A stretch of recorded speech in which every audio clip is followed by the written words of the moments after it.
as the berry, the sweet as the juice. I can say it ain't so, but darling, it was dark as the chocolate, the bitch as the tea, and that's where it's at. Now run and kill it.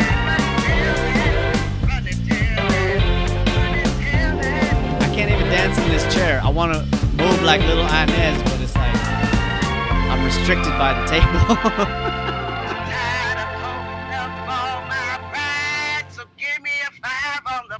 Yes. I got a new way to move it, and I got my own place. I'll get up there. I don't know. What's up, everybody? Hey. Welcome to Lights, Camera, Cocktails. We are in musical month, and damn, am I excited about this movie. Oh, yes, we are. How you doing, sis? I- What are you wearing? Let me see that. You got Helen on your shirt?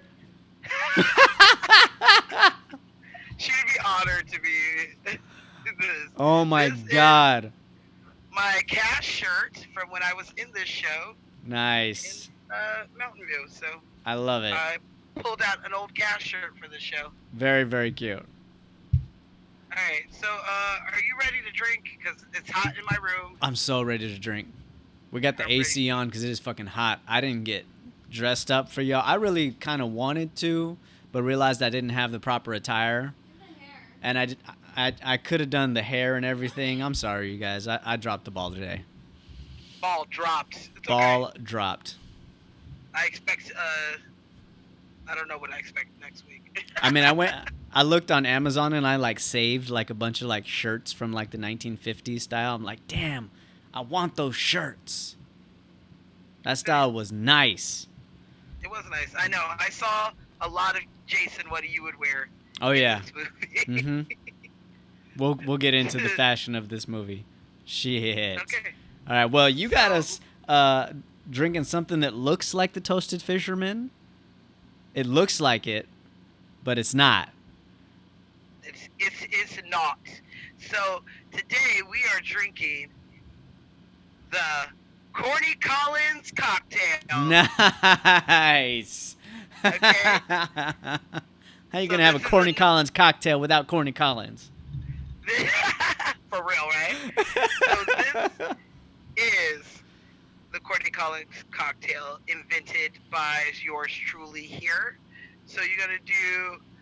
I did about an ounce and a half. I did put 2 ounces, but my cup was not big enough for that. I didn't. Okay. I I was gonna say don't you have told a me rock 2 glass. ounces. I did, Okay. but do that. 2 ounces of apple juice and half an ounce of lemonade. Okay. Lemonade. No, lemon juice. Oh. I'm so sorry. You had me fucked up. I was like, wait, I just straight up squeezed lemons from our neighbor. Well, I just squeezed lemons from the store, but yes, lemon. Yeah, and I also suggest if you do have the means to put a little bit of limoncello in it. I have not put any limoncello in it. You trying to hurt my feelings? That's for eating my birthday cake in front of me. You bitch, you remember that shit? I didn't forget. What? I did not forget. So yeah, girl. Oh my I God. didn't put it in the first one, but I thought it would be a good add to it if you want to add a little more alcohol to it. I Mhm. did make my Rona limoncello this past 30 days, soaking lemon peels and some lemon juice in some vodka in a jar for over a month. Nice. And then I shook it and mixed it with simple syrup and some honey, and that was what I've been calling Rona cello. I seen the picture. Rona It looked. limoncello. You made a lot. I made a lot, and my next thing I'm making is Grand Marnier. So that's another Grand thing. Marnier, Mama's recipe. It is my mom's recipe. That is so funny you said that. I Yeah. got it from her. Yeah, this Zenobia, is her you recipe. told us. I don't know. I just decided to do Grand Marnier. I have never done it before, and she hadn't done it in a long time. Mm-hmm. After I made the limoncello, she's like, "You should make me some Grand Marnier." I was like, "All right, girl." Bust out the recipe. There you go. Okay. One so, of y'all farted. I didn't want to say anything, but one of you guys farted. Either Ashley or Robin. She's the one closest to you. I think it was Smash. It's burning my eyes. Stings. Don't apologize, Robin. Licking my hand. She's over Fake here ass apologizing. Wrong. Here, come here. So, You want to apologize? You apologize to Auntie Zenobia for messing up the podcast. Say I'm sorry. yeah. Say you're sorry, because I'm trying to get my drink on and you're slowing me down, Robin. You're slowing down the drinking. So you're going to put these delicious things inside a shaker with some ice. Shake it up, put it in a rock glass over some ice. All right. And that, my friend, is what I'm calling the Courtney Collins cocktail. So let's try this. You got the garnish and everything? I did not get the full recipe. I'm sorry. If you're using fresh lemons, know that it's a garnish, okay? That's a good point. Yeah. All right. Thank you. Cheers. Cheers. Cling. Let's see. Insert sound effect there. Woo!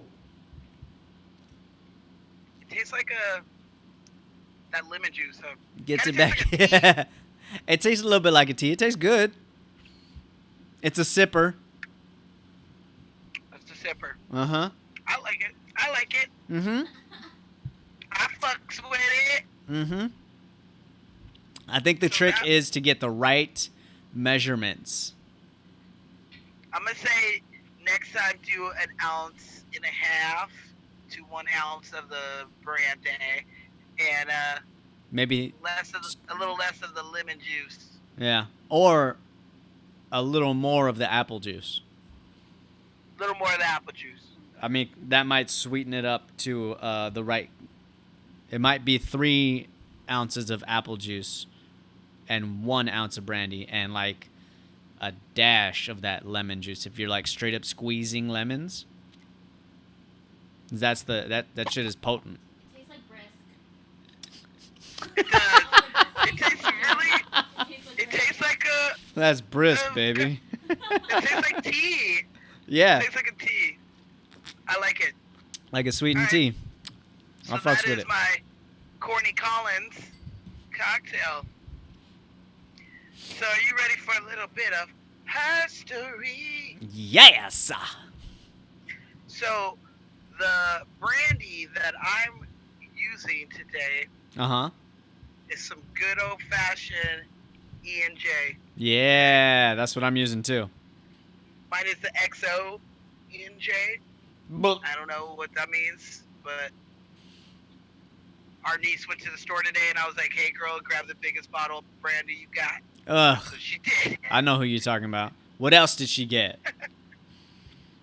She got my apple juice and lemons as well. I meant for herself.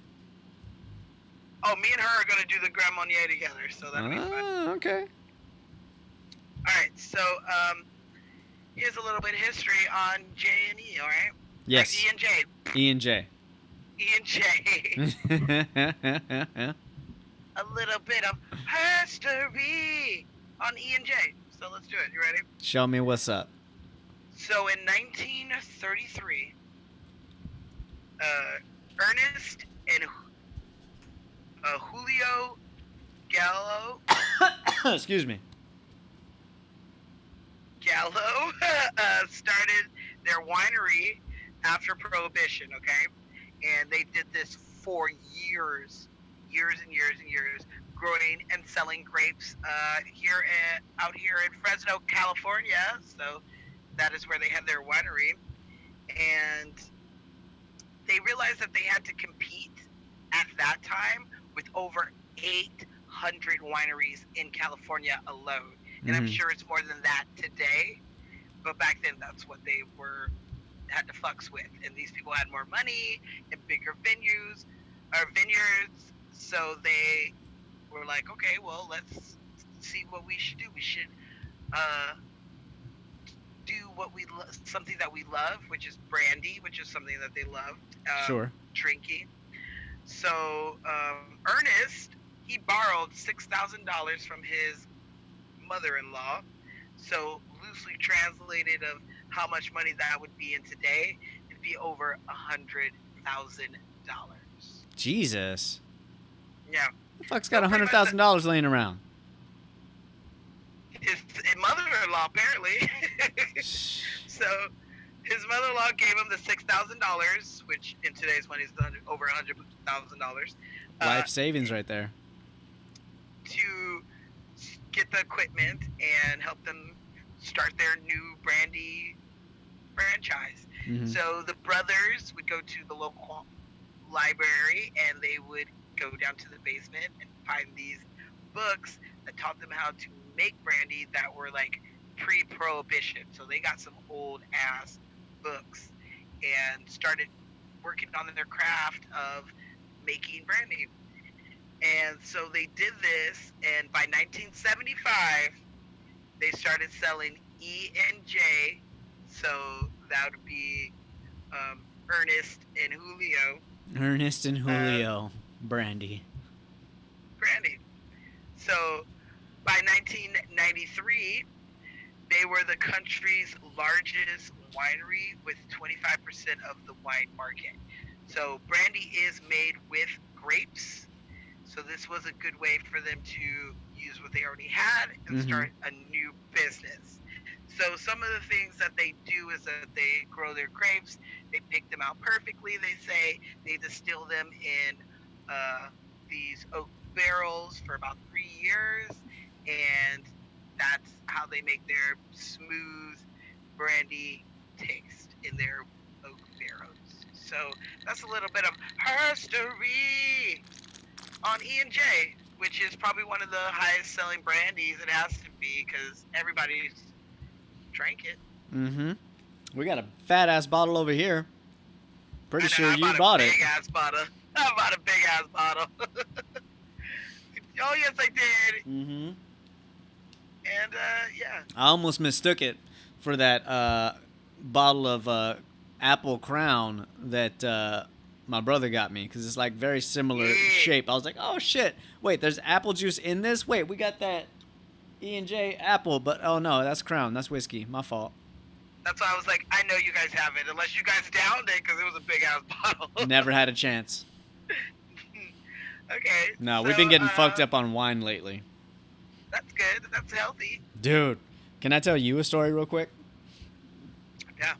So, I was a little hungover this morning. Because we had our Zoom watch party last night of The Labyrinth with David Bowie. I saw that at movie theaters not too long ago. Mm-hmm. Like last year. And that was my first time seeing it in theaters, and it was nice. Well, you'd be so proud of us. We did a drinking game to The Labyrinth. We invited you. I'm sorry. It's all right. What was yesterday? Yesterday, I had 4 glasses of wine. And afterwards, like, as the movie's ending, my neighbor shows up with a bag full of lemons because he was going to come over and watch it with us, but he couldn't make it.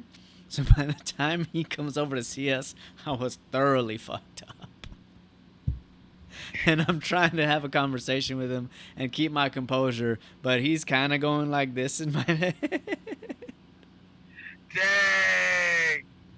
You had a good night. I went to my friend's house. They had a movie. They put up a projector in their yard. Mm-hmm. And we all sat out there, all distanced, watching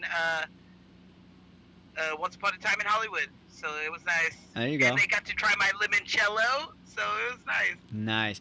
You need to check out Hollywood on Netflix. I think you would really enjoy it. Yes, we did. Oh, no, it's on my list. I just want to, like, watch it and not be disturbed, and that seems to not happen much to me. So, it's only 8 episodes.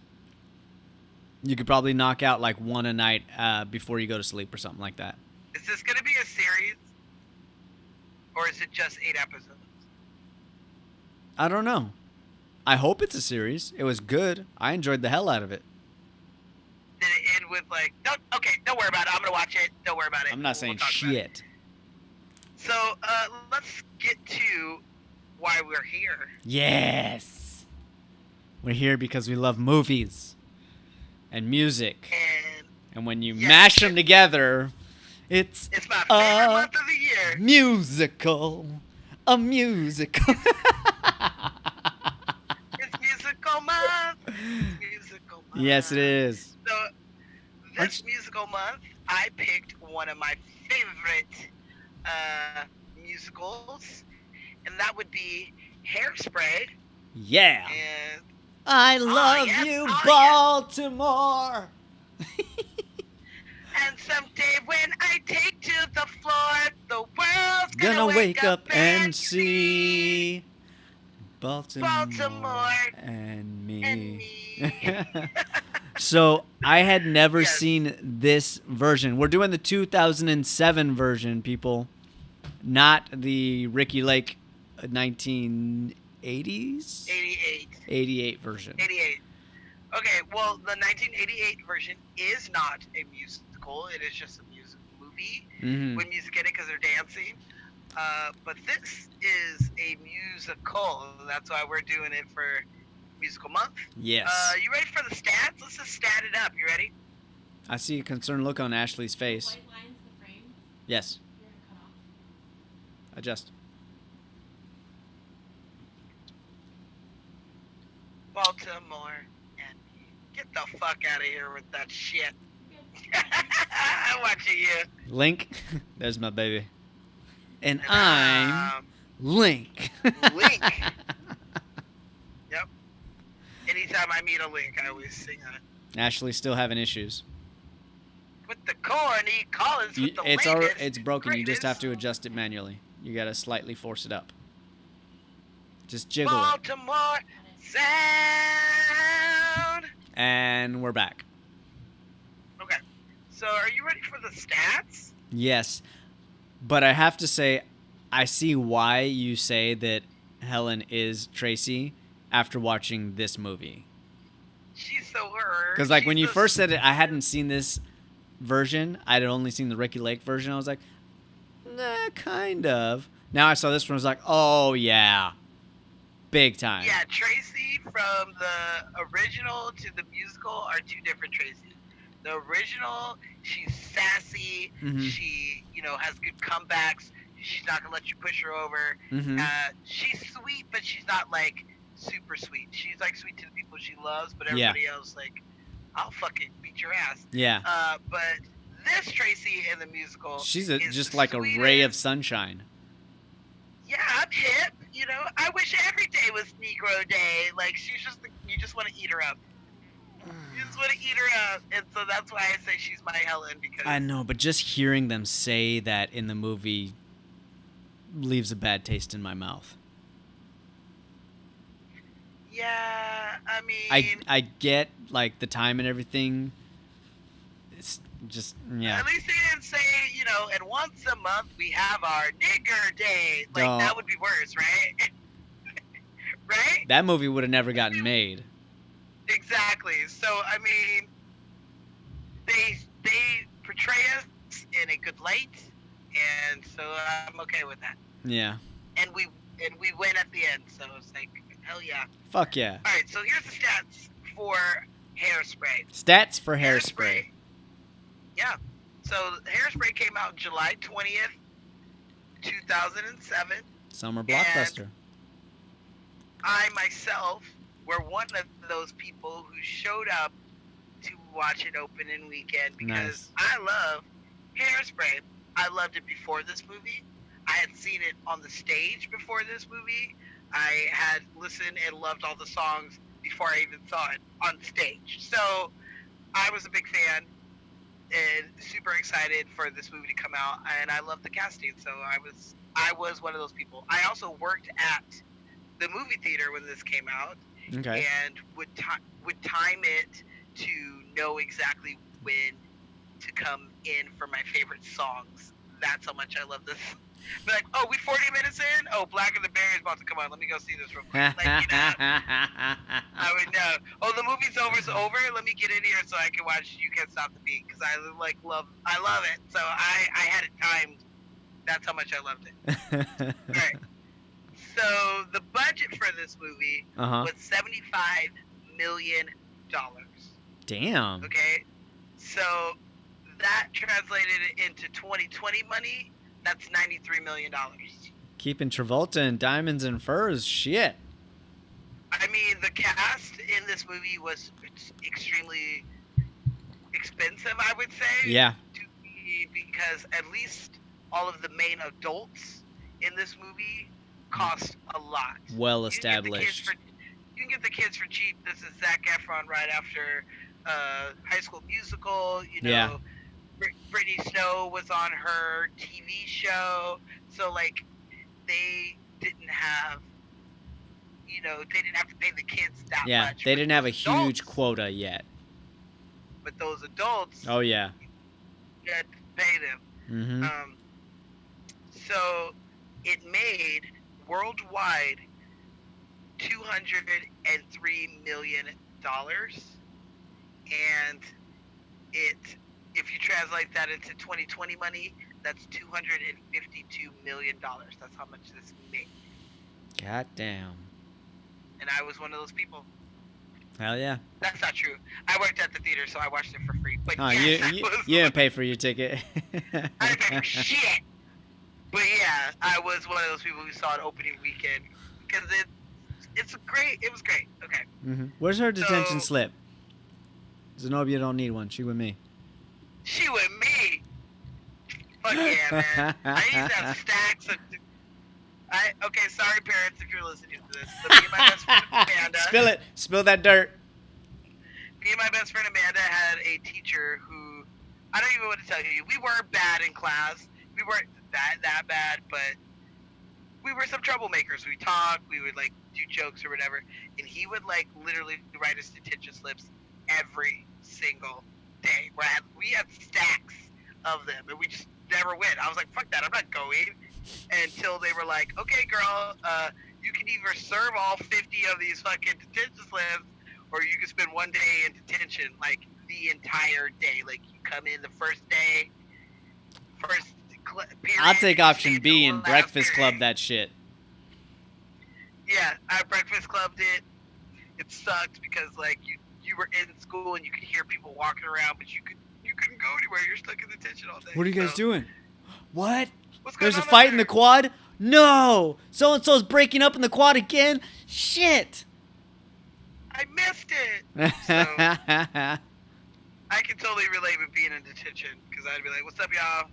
We in here." Mm-hmm. So are you ready for Rotten Tomatoes? Bring it. Critics, 91%. Big surprise. That's huge for critics. Yeah. Huge. Audience, 85%. Okay. Zenobia, 95%. I think it's great being a fan of everything, the original 80s movie, being a fan of the musical, seeing it live, and then watching the movie, and also being in my own production of it. Mm-hmm. It is pretty good. It sticks with the script, the musical script, More Not to so. a T. Yeah. but more so than you would think. Mhm. They do cut out some songs that I wish they didn't cut out, but all in all, I think it's really good casting, and it just made my day. So I'm happy that we got to do it this week. I'm going to give it a 90, Mhm. and that's because of one casting choice that I think they messed up on. John Travolta. No. Oh, okay. Crazy enough, I think he did a great job. No, crazy enough, because I think he did a great job too. I think he did That's just fantastic. But we'll dive into We'll get to it. my thoughts on the miscasts. So it was the highest grossing musical opening weekend of all time, apparently, Damn. in 2007, Okay. for getting $27 million in the first weekend. Uh-huh. And it was beaten the following year by Mamma Mia. Of So, course. It didn't hold it too long, but it did hold it for a second there. And so that's my stats. There you go. That's not bad at all. Are you ready? Yeah, I was going to give away my casting choice if I would have had the comment that was in my head, so I'm not going to do that just yet. But yes, I'm ready. I'm refilled. I am ready, and I think the coffee's kicking in. Can you tell? I think I can, because about 30 minutes ago, you were not this energetic. I was so Okay. tired. He's like, I don't know you. I'm just tired. I drank some coffee. I hope it kicks in. And now you're fucking on crack over here. Mhm. All right. So, are you ready for... Wait, before we start the motherfucking drinking game, I just want to just point out something real quick. What, I got a boogie? No, I wanted to point out my vinyl. Oh, okay. What you got up there? You got Alright. Annie. I do. I have Annie. I have Hair, since it's Hairspray. Nice. I have Damn Yankees and a chorus line. So I Nice. did not have a Hairspray soundtrack. I don't think it's on vinyl. But I pulled out some of my my musicals. So those are some of them that I do have in my collection. Okay. I like those. I'm not going to lie. I was bumping this soundtrack all week. In my head and in the house. This soundtrack It's has nothing really but good. bangers. There's no song that is not a banger on this whole soundtrack. Like I said, I just kind of wish they would have did the whole Broadway soundtrack, but yeah, they killed it. Mm-hmm. So, are you ready for the motherfucking drinking game? Yes, I am. I know you. Yes, know you I are. am. Okay, so take a sip when someone talks about Tracy's hair. Nice. So when he's I like, can't I'm sorry for... What were you going to say? I can't see again, or whatever he says. He's like, I can't see behind Tracy's hair. And she's like, Miss God. Turnblad, if I have to write you up one more time for, what is it? hair violation or something Yeah, like that. hair height violation. Hair height violation. Hair just can't just hang there dead on the side of your cheeks. Cut So- to the teacher. Where he's like, sorry, little lady, I didn't you do? Uh-huh. You know, all of those. You gonna take a sip. Jackie take a Kennedy sip. does it. I She do. does. I refuse to believe that. She do. She be I believe teasing it and is flirting. naturally stiff.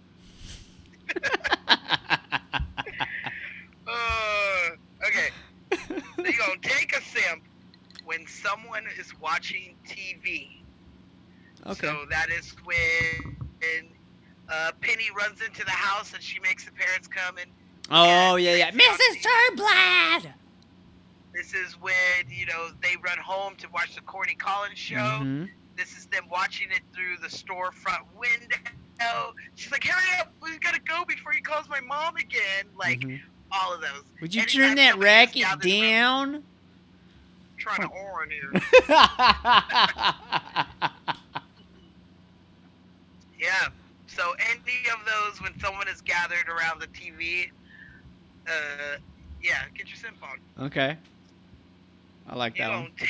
take a sip when someone sprays hairspray.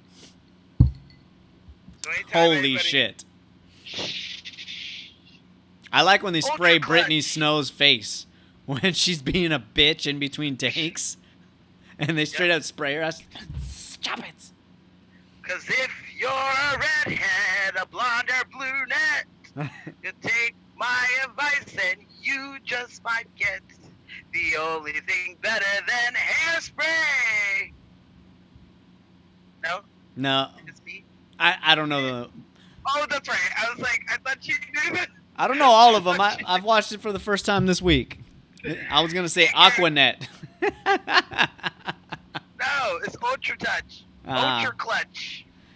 Yeah, Yeah, 'cause- it's no Soul Glow song, so It is no host so glow.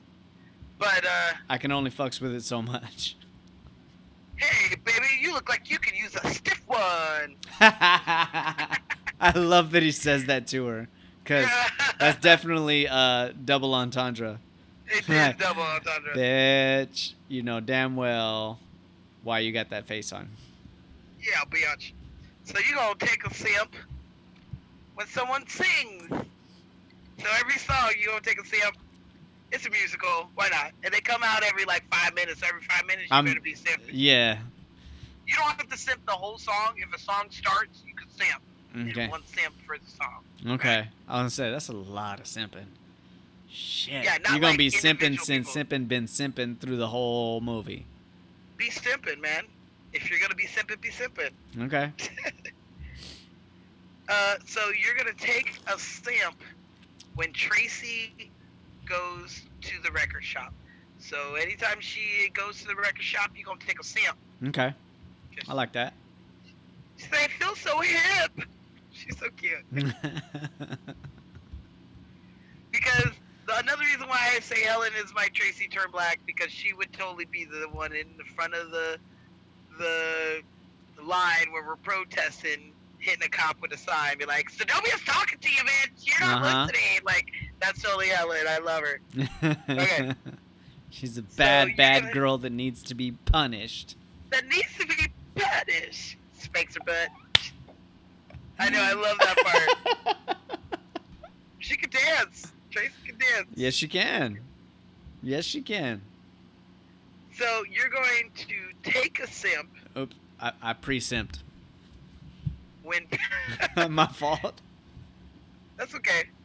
You're going to take a simp when Penny has a sucker in her mouth. Oh my god. So if she's just holding it in her hand, which she does when she talks, it don't count. Nope. But if it is actually in her mouth, you take a sip. Mm-hmm. Seaweed, this is my friend Penny. I know, she was like, oh, who's this fine ass brother? She's sucking on that lollipop a whole lot. So, Dirty ass movie. I know. So you gonna take a sip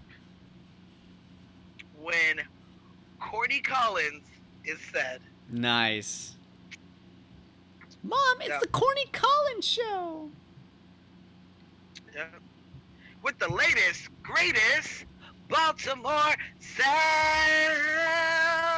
I fucking love this show. Dude, Okay. There's so many good songs on this show. there really So, is. Corny Collins show is officially integrated. yay!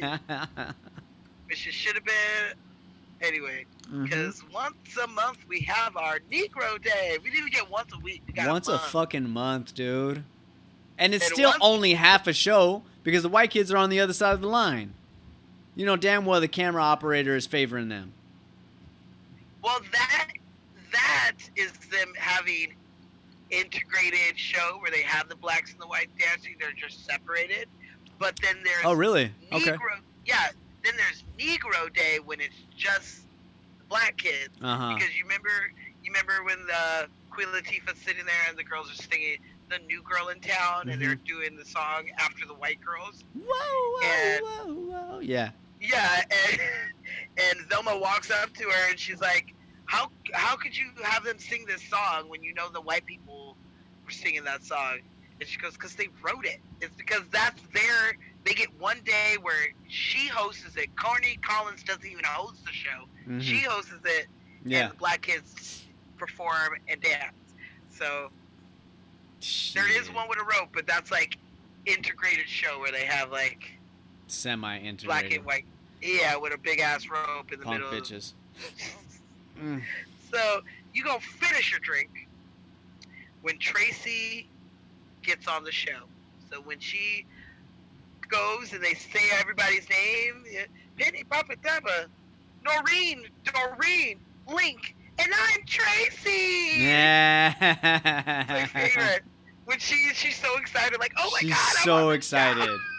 I've been wanting to be on the show my whole life. Like, what did you do? I watched this show and absolutely nothing else. What would So your when she- first act be as Madam President? I'd make every day Negro Day. Where we Dude, come when from, she it says is. that in the classroom and Seaweed comes back at her, she's like, in our house, it is. It I was is. dying. Every day's Negro Day over here at the Tracy house. Every day. So I love that. I just love seeing how excited she is when she says her name on the show. It's Mhm. just like, and she says it after Link, which is like even better, like, cause he's the end, and now I'm Yeah. on air. Like, Yeah. oh my god, yes. What's and happening, I'm y'all? sad. We here. We here. Tracy Turnblad. What's? Yes, she was on there. Mhm. Okay, so you gonna finish your drink when they protest. So this is going to be after the light that Queen Latifah sings, and they're all marching through, which is one of my favorite songs. Yeah. We gonna say you gonna come up to that once John Travolta shows up to keep try to pull Tracy away. Mhm. That's what I'm gonna say. Take your drink because they protest, and even Mama's there. Mhm. She was like, you ain't gonna get my daughter. Right. I love it. Run, Tracy. I know. Run, Tracy. I do want to throw out while I'm thinking about this.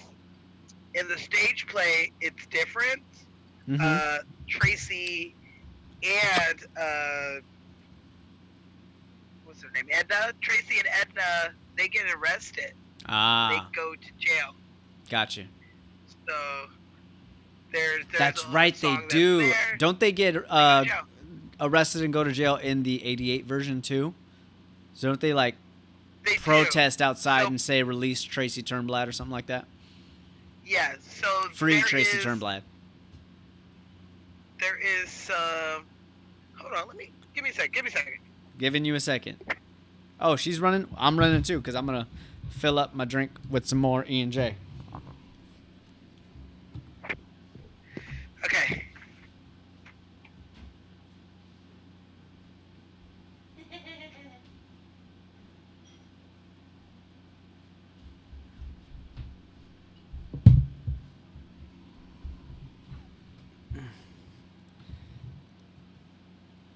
And I'm back. We back. I had to restock. So I just wanted to show you guys a little something that I have here. This is my Hairspray book. Okay. So this is a book that has all of the music for the show. Yes. So it has all of the I songs like that. in I here. can't read it, but I like it. I know. This is what I bought it because I do like so many songs in here. Mhm. Motormouth is in my range, and she has so many good songs in this show that I bought the book and I use it for auditions because it's one of my favorite. So they do go to jail. Like the Without Love song is done through the jail bars Mhm. with Link coming trying to break them out. So there is some differences, but not enough for you to want to just. It's not too different from the original, Sure. I would say. So you gonna finish your drink when Little Arnaz wins Miss Teenage Hairspray, Yes. and that means that the Courtney Collins show is now and forever integrated. That's what he says. And so it is. I love Courtney because he was like, "Yo, Corny's dope. black people." He's like, "Black people are cool." He didn't say this, but this is what he was thinking. Black people are cool, and we gonna have to let them into stuff anyway. We might as well be the first. Mhm. This is where it's going anyway. Why are we gonna keep them segregated? I don't care. He likes Motormouth, Mabel, so he talks to her, chills with her. He didn't give a shit. He just wanted to have kids on his show dancing.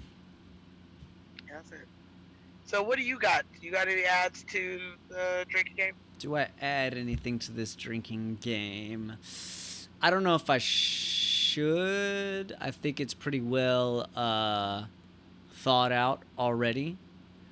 And I don't want to get the people too drunk. So I don't got nothing on this one, especially since I've only seen the movie a couple times, and that's only within the last week. Okay, I saw it 4 times this week, but still.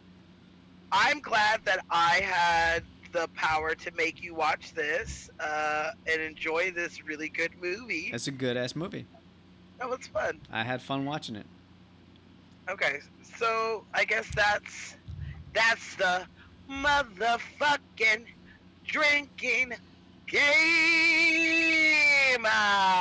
Yes. Okay. I So, will say, if I'm walking by the living room and someone is playing it, I might have a seat. I mean, it's a good movie. Mm-hmm. Like I said, the songs, there's not a song in this movie I do not like. They're all amazing. Because in musicals, there's always a song where you're like, ugh, I Yeah, skip there's. that one every time it's on. Uh-huh. I don't feel like that with this show. Either the Broadway or this one, where I have songs where you don't really want to listen to it and you pass it up. But this movie has songs that when they come on, I'm like, yes! Oh! Like, I found myself dancing a lot. Like, Mhm. I was watching this during work. Working from home, y'all. Yeah. I was watching this during work, and I would pass up picking up calls because I would like, hold on, I just got to finish this jam real quick because this song is my shit. Yeah, true story. Nothing comes to mind in terms of the songs that I didn't enjoy. Right? Mm-hmm. So are you ready for a little bit of Broadway history Give me that Broadway herstory. on Throw it at me hard. okay, so let's go back, way back How far are we going back? to the 80s. Back into time. Yes. Now, baby, now, baby, now, baby, now. That's that 112 version. I know, I hear you. If you Okay. take your love away. Away from Shit. me, I go crazy. All right, I'm sorry. Don't get me started on that. So this, the beginning of Hairspray Uh-huh. begins with the great John Waters. John Waters? Oh? Do you not know who he is? Tell me more. Like, Wait, I'm kidding. time out. You know John Waters, correct? I know the name John Waters. Not familiar with the work of John Waters. John Waters is known for having he's a man after your own heart. Like, I think you should probably learn from this dude. He's one of the first like independent filmmakers that started making movies that took 2 years to complete filming because he raised the money himself. Gotcha. He put his own friends and stuff, actors in it. But he started off with Pink Flamingo. Have you ever heard of that movie? Yeah, kind of. It's a really weird movie that blew up in I'm going to say the 70s. Let me see. When did Pink Flamingo come in? It came out 1972. Okay. It's a very weird movie, very cool indie 70s movie with the great Divine drag queen in it. She eats actual dog shit. Oh. That happens. Yeah, it's a really weird movie. If you're not into film crazy, you probably wouldn't like it. But I did have to watch it for school, and John Waters, like, I fucking love him. Okay. So not only did he do the movie Hairspray in 1988, but you'll know him for doing Cry Baby with Johnny Depp. Cry baby. Cry Baby. Yes. What else did he do? What's the one with my mom's a serial killer? Serial Killer Mom. That's what it was. That was a good one. I would say I have no idea. So, okay. So yeah, I married an he's- axe murderer? No, that's not him. Harriet. Sweet Harriet. Sweet Harriet. What have we done? Okay, I'm sorry. We can do that movie because I do like that movie. That shit is funny. Serial Mom is about like a suburban mom in the 90s who is a serial killer. She starts killing kind of like teens. It's funny. It's Yeah. funny.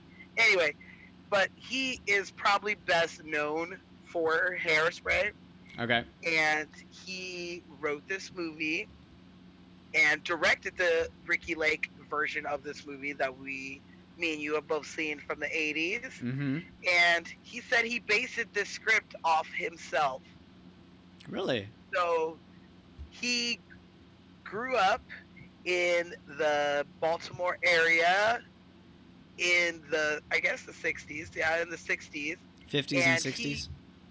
And he was known for hanging out with like freaks and geeks and the black people. Okay. So And the he beatniks. was in the beatniks, yeah, which you'll see in the 1980s version. There's a whole beatnik scene in that. Uh-huh.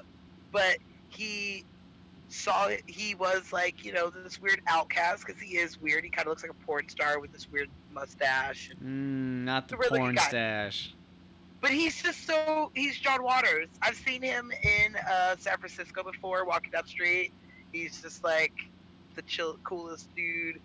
He has his core of fans, I guess, like myself. So he wrote this movie, and so this movie is based on his life, and he is portrayed by Tracy Turnblack of being the friends of the geeks, the freaks, and the blacks. Okay. He said that he had times where, like, one time him and his friends got drunk or got arrested for underage drinking, and they all went to jail. Now, the white parents came and picked up their kids, but the black parents were not allowed to come pick up their kids. And he said that changed him forever. He was like, from that moment, I realized that we are the same, as in, like, we're human, but we don't have the same rights. So I think that's what really inspired him to write this movie. So if you guys have the chance, watch the 1988 version with Ricky Lake in it. It's very great. But the Broadway turn of this is that after it came out in 1988, by 2003, this show opened on Broadway on August 15th, 2002. I'm sorry, 2002. It opened on Broadway, and it ran for 2,642 runs, which makes it the 21st longest running show on Broadway. Damn. Okay. And it won in 2003 a couple Antoinette Perry Awards. Okay? Yes, it did. So it won for Best Book. It won for Best Score. And it won for Best Musical Run in a night in. It won. So it won those 3 Antoinette Perry Awards, aka Tonys. Okay. And it ran for 7 years.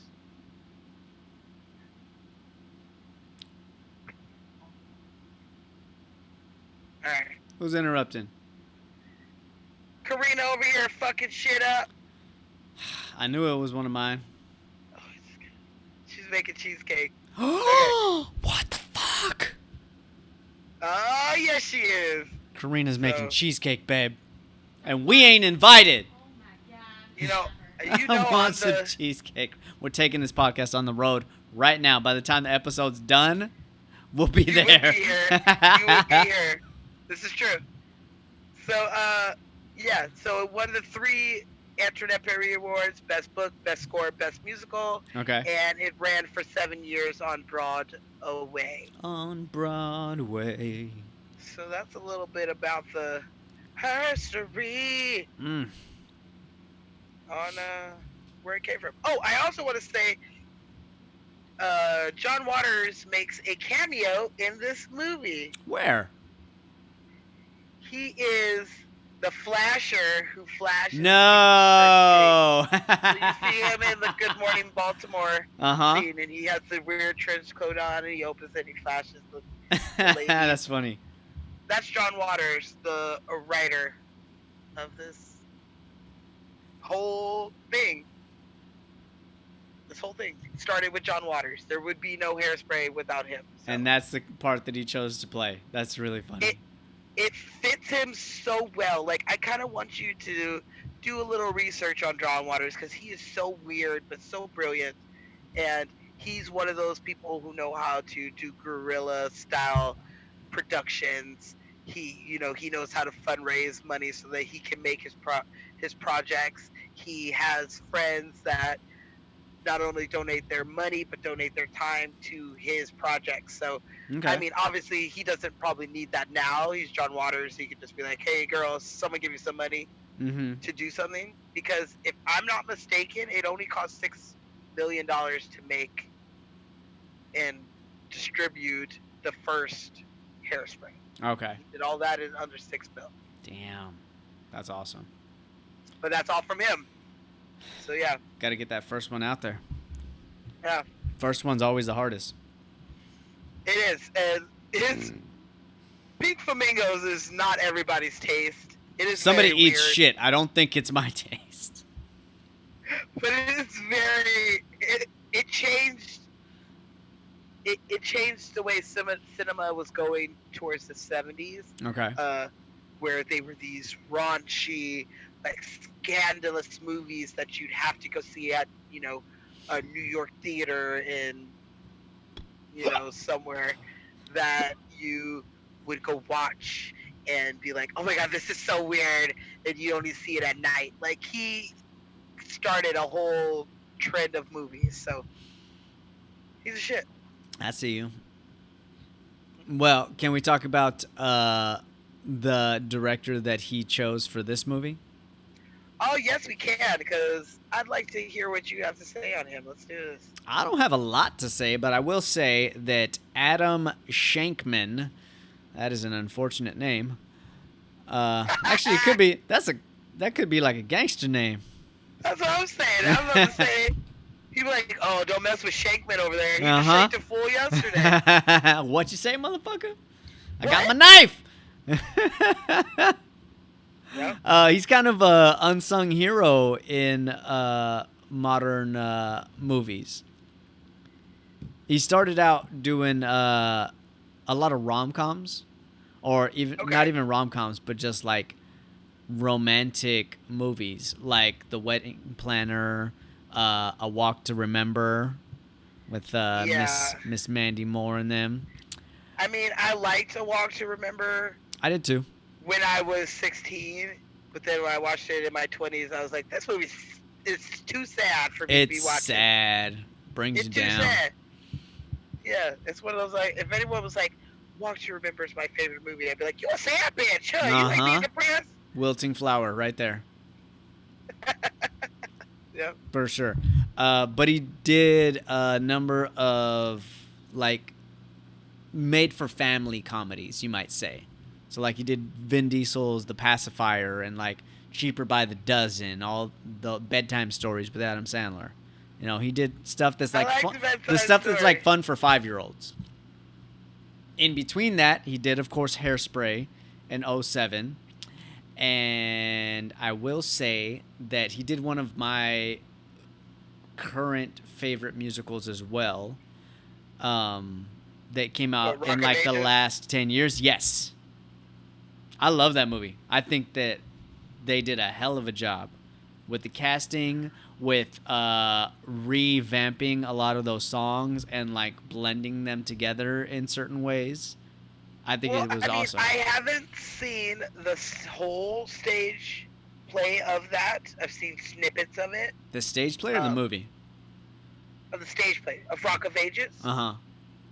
Yeah, I've only seen snippets of the stage play, but I really enjoyed it. Uh-huh. And when I watched the movie, I just couldn't enjoy Tom Cruise for some reason. So really? He's my only step back on that one. I kind of like him. I think he's not a singer, but he learned how to sing in order to do that movie. So he put in a lot of work on his voice just to get to that point. So I respect him for that. More so his character and his mannerisms and everything. Like he based it off of the rockers of that time, like Axl Rose and No, I'm not saying his acting wasn't good because he's fucking Tom Cruise, he's whatever, but his singing was not up to par with the rest of the cast to me, and I wish they would have got a real singer. So that's just my only downer on that one. It's a good show. Go see it, especially if you see it live somewhere. But yeah. True. But I mean, you've got like non-singers in there, like Alec Baldwin and Russell Brand, and they're like doing songs as well. You know, I do like when he I just have a thing. He reunites with Catherine Zeta-Jones. Yes, I mean, I'm gonna be like you are, how you like your basketball movies to have people who actually can play basketball, Mm-hmm. and you're like, oh my God, their skills, it makes it easy for you to edit and film to make them look even better than they really are. For sure. I am like that when it comes to musicals. With musicals, if you get somebody who's not a singer and you train them to sing, Mm-hmm. and then think that that's good enough for me, it's not, because a musical, you are a singer first to me. That's the only time in a movie that for me you need to be a singer first, because the most emotional parts of any musical is sung. But how can you get both? Like, how do you get both to a certain level? Because the fact of the matter You is, hire people who do both. it's very And they rare that just- you can get the right casting in that situation, though. That is not true, because if you're gonna do these shows, Mm-hmm. people on Broadway can act and can sing. They So absolutely can for the stage. There is a huge pool of people who can act and sing. It's a huge pool, and there's Mhm. people that we don't even realize can sing until they get pulled in this. Like, what's his face who plays Corny Collins? What's his name from X-Man? James Marsden. We didn't really know he could sing until this movie. Mm-hmm. And then after that, he does Enchanted, where he does, some more singing. But before this, we had no clue that this fool could sing, because a lot of actors can sing. A lot of That's what actors I'm can saying. sing. A That's lot what of I'm saying. So- singers can't act. But in a musical Mm-hmm. and in a basketball movie, the only way that it feels real is if those people can really do what we're trying to make them do. If you're really being able I agree. to, if you can, it's one thing to go off to camp and learn how to play basketball, and you get it down good enough where you're like, I can play basketball, I can spin the ball, I can shoot, I can, block, I know how to box out, I know my stuff. With singing, to me, that is the biggest thing. I love Sweeney Todd, but Johnny Depp is not a singer. Like, He's he not. is a singer. He has a band. He has a he's band. not a singer. He's not So a singer, not exactly. Russell he's not Crowe has a great band. singer. He's not a great singer. Okay, that's just what I'm saying. You can sing, and Sweeney Todd was semi-ruined for me because Johnny Depp can't sing. The Mhm. one thing I'm going to the movies for, this particular movie, is to hear people sing. And if you can't sing, But now we're talking about checking three boxes: being able to Yeah. act, being able to Yeah. sing, and Yeah. being able to bring in an audience. Because I love Broadway performers, but they're unknown. Their heart is in the stage, and therefore they don't pursue a TV and film career. And you can't always expect them to be able to bring in an audience on their first movie. So there could have I'm not been saying somebody that could have been cast as Stacey Jacks, but nobody would have known who they were. And No, therefore I- they would not have recouped their money on their budget. I get that. But we're also in the middle of talking about a movie that stars an unknown. Very true. And it was one of the highest grossing musicals opening weekend of all time. Mhm. So that theory also doesn't really hold up, because it's like, she could sing, she could dance, she could act. Yeah, she could do That's all what three. I- She's fantastic. That's what in I went this. to go see, is someone who could sing, who could dance, who can act. Mhm. That's just as a theater person, a person who loves musicals on stage and in the movies. If you can't sing, then what are you doing in a fucking musical? Just do a regular movie. Just do a regular movie where you act, because that's what you do. He's That's a just my weirdo. He opinion. wanted to stretch his stuff. I don't think he sang that bad Oh. personally, but I'm not a critic on singing either. I wouldn't say that I am a critic, but it just threw me out of Mhm. something that I already love. So that is just me. But let's get back to our director. I'm sorry, we went on a tangent, but I just wanted to. But we just saw say- it through. I'm proud of us. We did. We did. We had a conclusion to it. There we go. So our director, Mr. Adam Shankman, he's got a couple of projects that he is working on. We actually kind of talked about him last year. to a certain degree. And what movie? He is in pre-production on a little-known sequel called Hocus Pocus 2. Yes, he's going to direct Hocus Pocus 2. My mouth is just wide open, like, what? Sisters? Yes, and as excited as you are to hear that, watch Ashley's face in a minute. So the other project that he is in pre-production for is another little-known sequel called Disenchanted. What? Yes, Enchanted 2 is coming out. Amy Adams is coming back. James Marsden is coming back. Patrick Dempsey is coming back. If you could see her face. She's as speechless as you are. She's just like, she looks like the old lady from Wedding Singer. She's just like, Oh, Is it Dina Menzel? I didn't look that far down the cast. Probably. see, now that's a Broadway motherfucking legend who can sing, dance, and act.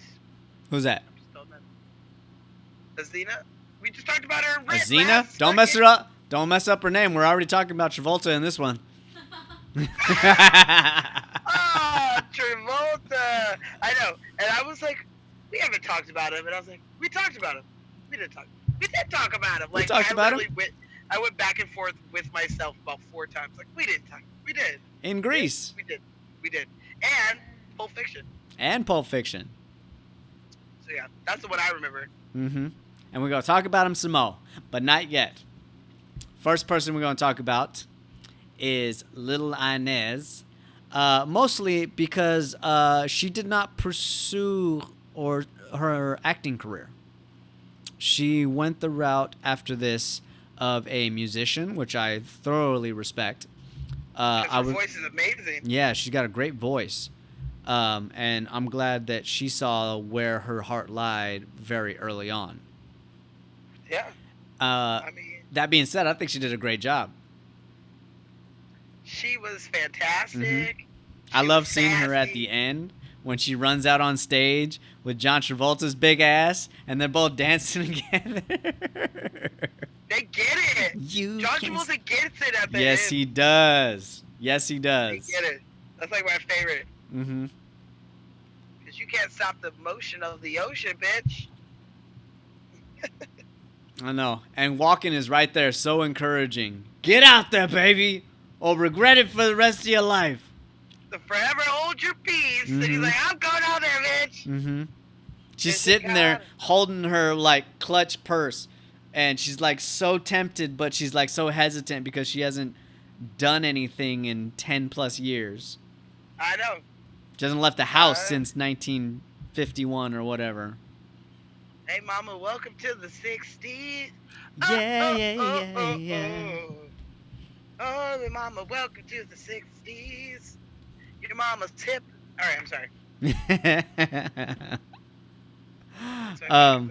But yeah, Taylor Parks plays Little Inez, and she has, while she's stepped away from her acting career, she has been a part of many, many projects, including The Voice, 50 Shades of Grey, the Marvel Justice League stuff. She has written many a songs that people use for their projects. Okay. So that's where she's at to this day. Still out there making art. That's all we could ever ask of any artist. Hell yeah. Make some art, girl. Just make me some art. Mm-hmm. And she did do something in 2019. I don't know if she just sits in every once in a while just because she is on set and it's a passion project of hers, but she plays a church member in a movie from 2019 called Lost and Found. She a church member. Okay. Maybe she's just sitting in because she wants to. I don't know. But I yeah. don't know. She probably knew maybe she knew somebody else. Yeah, I don't maybe know. she You had a never hand know. in the making of the project. Maybe she did the same thing as our creator of Hairspray, That Mr. makes Warren. sense. And so we're going to speed right through Christopher Walken because we just talked about him.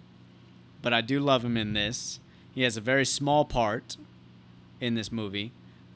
He plays Tracy's dad, and I think he does an excellent job. I love when they kick him out of the house because they think he has to sleep on the. And he has to sleep on the whoopee cushions. The whoopee cushion bed. She's like, Dad. He's like, It nah, wasn't it's me. whoopee It wasn't me.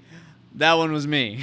that one was me. Christopher Walken. We did just talk about him in Wedding Crashers. We talked about him, and we talked and about Pulp him in Fiction. farts. We talked about him in Pulp Fiction alongside John Travolta. Mm-hmm.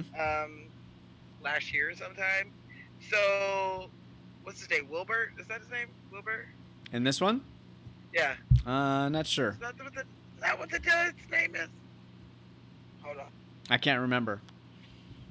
Well, the original dad in the 1988 version? The 1988 version was played by someone who was in the 2007 version. Yup. Plays in this movie Mr. Pinky, Mm-hmm. dude who owns the plus size fucking store. I Yep. don't know. Jerry Lady Stiller, store. dude. Love Jerry that guy. Stiller, Adam Sandler's. I mean Ben Stiller's. Well, Wrong funny guy. wrong funny white dude. And they both Ben Jewish, Stiller's but he went pops. Jewish. Ben Stiller's pops. So I think that is very cool that they still had him do an even smaller part. Yeah. But he's still in the Hairspray world. Yeah, And he I did a like good that job. they brought him back. I thought that was really cool. And that's gotta be cool to have the original character there to be like, hey girl, like, you got any pointers? Yeah, for sure. I could just picture Jerry Stiller and Christopher Walken playing cards on a little fold-up table in between takes and setups, talking They about the probably know character. each other. I wouldn't be They probably surprised at know all. each I'm other for sure a long they've crossed time. paths. Like You 50 know, years they've ago. both They've been both famous. been in town for 50 plus years. Yeah. There's only a few people that have been in town as long as those two. That's still alive, yes. That's still alive, that- exactly. And that'd be Betty White. Mhm. Exactly. I want to hang out in that retirement home. Right? Dude, that would be the I just best. I just want Betty White to just give me some pointers, you know, tell me about her life. I want to write a book on her life because she's awesome. You know what pointer she would give you? What? Take Fountain. It's faster than Sunset. You know what I'm talking about? Yes. And Joe said that he worked with her before. That What? She was like the sweetest old ass lady. Yeah. Oh, that's cute. She's not in this movie, but No. she's old as fuck, so she probably knows everybody in this movie. Yeah, for sure. Well, she may not know the youngins, such as Miss Amanda Bynes, who plays Penny. Amanda, please. Uh-huh. You remember that time when I said that I gave this a 90? Oh, she's who you don't want? You don't like? I got nothing against Amanda Bynes. She's not right for this part. Who would you put in this part? Somebody else. Like you said, why- an unknown. They probably cast her for her name because she's not right She was for the big part. in 07. She's Okay, got this. what- She's got a offbeat speech impediment. She is very tan for a white girl. She's not a natural blonde, and she couldn't even be faked as a natural blonde. And that is Penny. Not only that, but there's not enough contrast in her singing, especially the song Without Love. One, he straight up says that he would never thought that he would fall in love with somebody with skin as white as winter snow. This girl does not have skin as white as winter snow. And she's supposed to be like this like petite little like quiet mousy thing, and then she lets out this big voice once she takes ownership of the fact that she's in love with seaweed. And that contrast did not happen. Because I've had a taste of chocolate, and I'm never going back. Exactly. Without love. All exactly. I didn't hate Amanda Bynes. Penny to me she's such a secondary character to me. I know that she is Tracy's friend, but she's just a sidekick. Mm-hmm. I don't hate Amanda Bynes because she did the stupid, dumb white girl, whatever. She doesn't have to make scenes.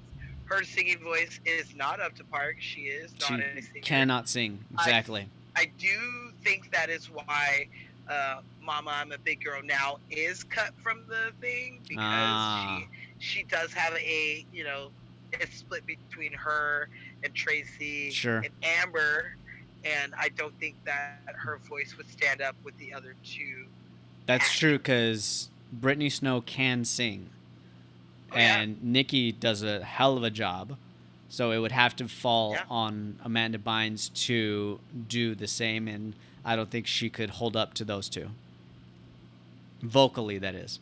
I do think that they did pick her for her names. 2007, she was still big. Yep. She wasn't crazy yet, and, she could bring them in. Yeah. Nothing against her. It's just she shouldn't have been cast. I don't blame her in the least bit. She took a job.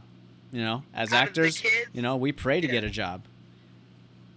Yeah, out of the kids, I think that they couldn't have more than two newcomers. You got Siwi and Tracy, who drive the story, and they're newcomers. So you did need real face kids for the audience to recognize. Yep, the Disney Channel kids to recognize. But I don't hate Amanda. Amanda, please. I don't hate her. I used to watch her in all of that. I used to watch her in the Amanda Show. Sure. She had some good movies.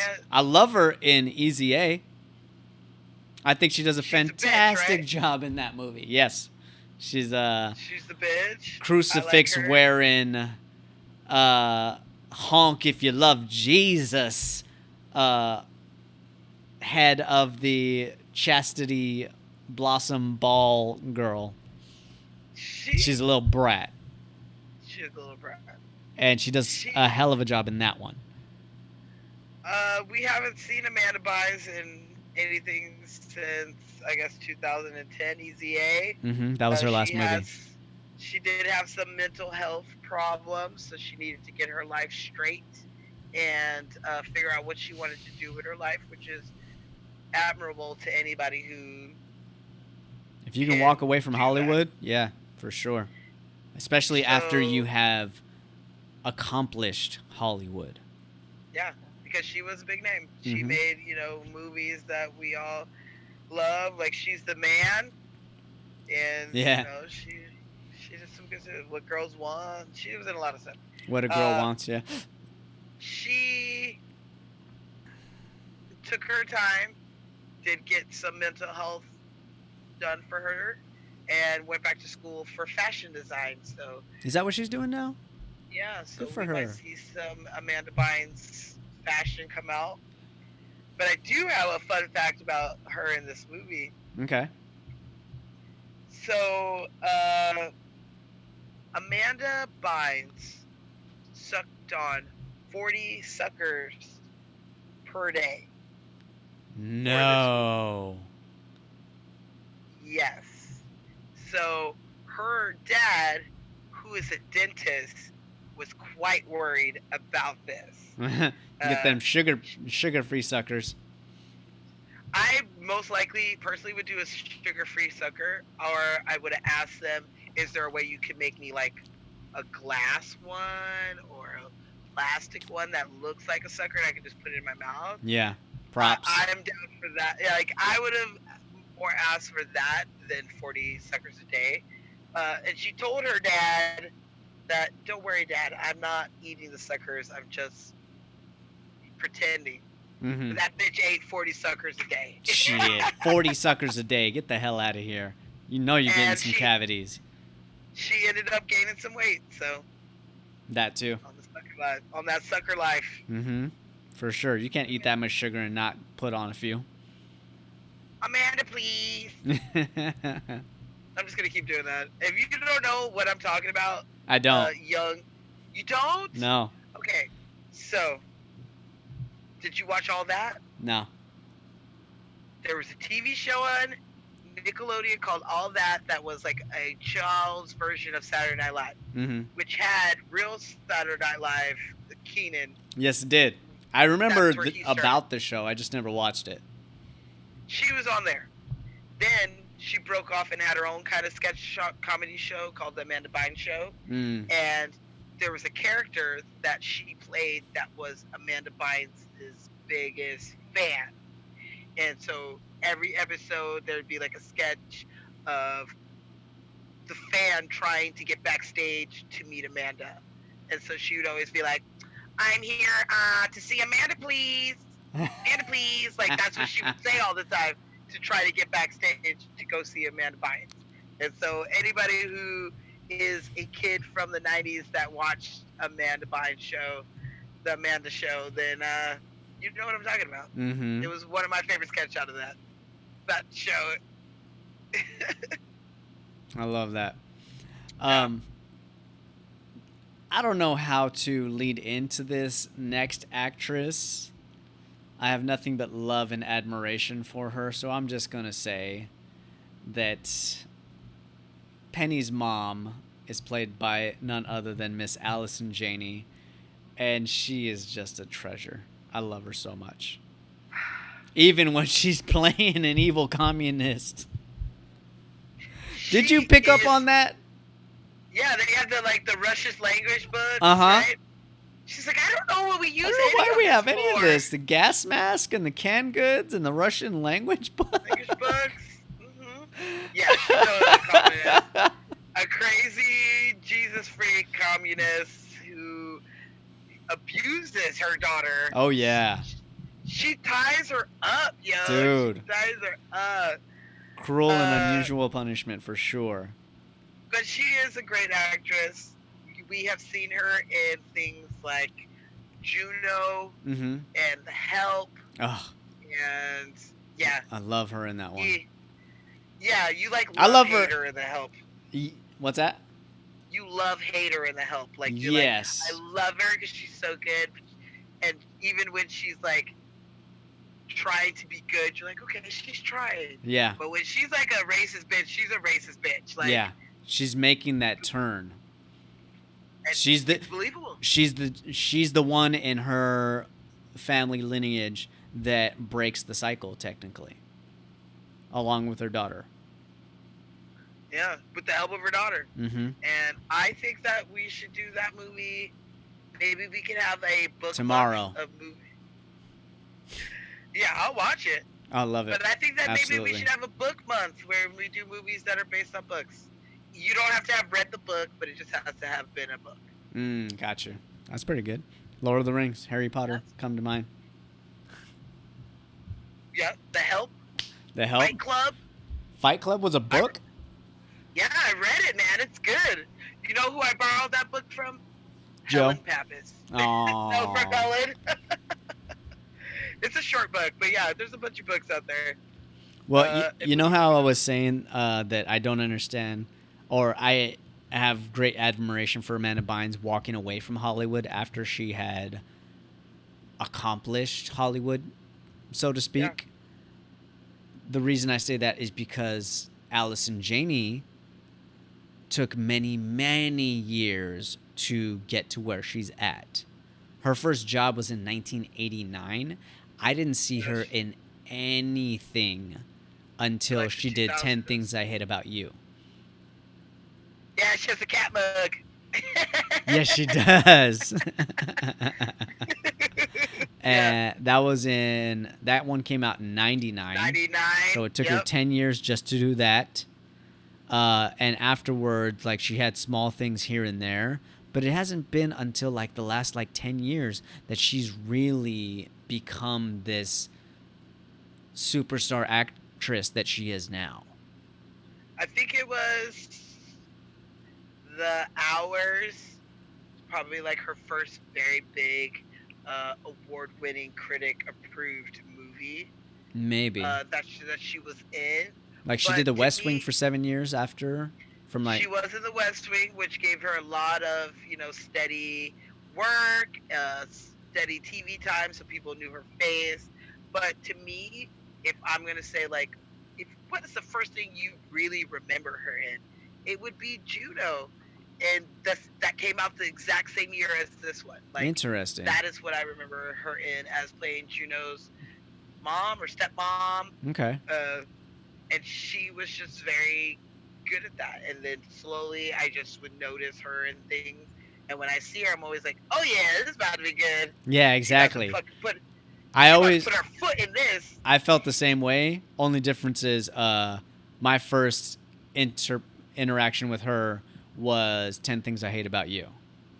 Yeah, and that so was I my always first one, but she has a associate her small with part. that movie. She has a very small part in that. But so she's that's so why, good in it. She is. That's why I don't think of her as much. But yeah, I told you she had a cat bug. I remember. So she is finally a Oscar-winning actress. What did she win for? She won last year, I think.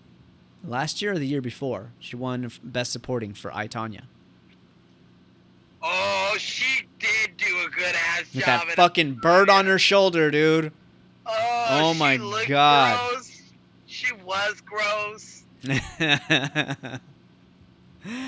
I have to I mention, otherwise my mom will kill me. She is the star or the second lead of the TV series Mom, which is one of That my is mom's true. favorite shows. It is one of your mom's favorites. She has talked to me about Her numerous and Miss Anna episodes. Ferris.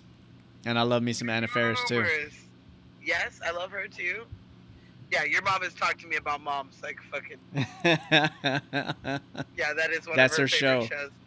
Yeah, she's like, you don't watch it? I'd be like, I do. Like, I Sometimes can't when I have the time.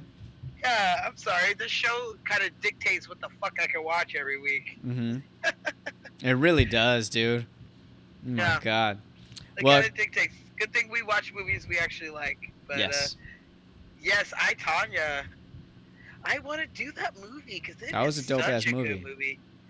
I know that we're not going to have the Olympics this year, so we might have to push Olympic movies back. But that would be a good one to throw in there. Yeah, for sure. Well, I she got Tanya. 4 projects coming out right now, or they're in pre-production, I should say. And so she's still continuously working. And Alice and Janie, we wish you all the best because you are On fantastic and gorgeous to this day. She's a beautiful, beautiful woman. She is aging very well. Mm-hmm. She is. Speaking I don't of have any fun facts. aging very well, brace yourself because Corny Collins is next, a.k.a. What's Mr. the- James Marsden. And when I say brace yourself, I'm talking to Smashley. She got a mean old crush on James Marsden. Okay, so white boys are not usually my thing. Mm-hmm. Not that I don't think that they are attractive, because I do. But James Marsden can get it. But James Marsden can get it. His blue eyes, his smile, he's very funny. He can be serious. He has a very, very nice voice. Uh-huh. Yeah, he could get it. This whole movie this cast is filled with gorgeous ass people. Mm.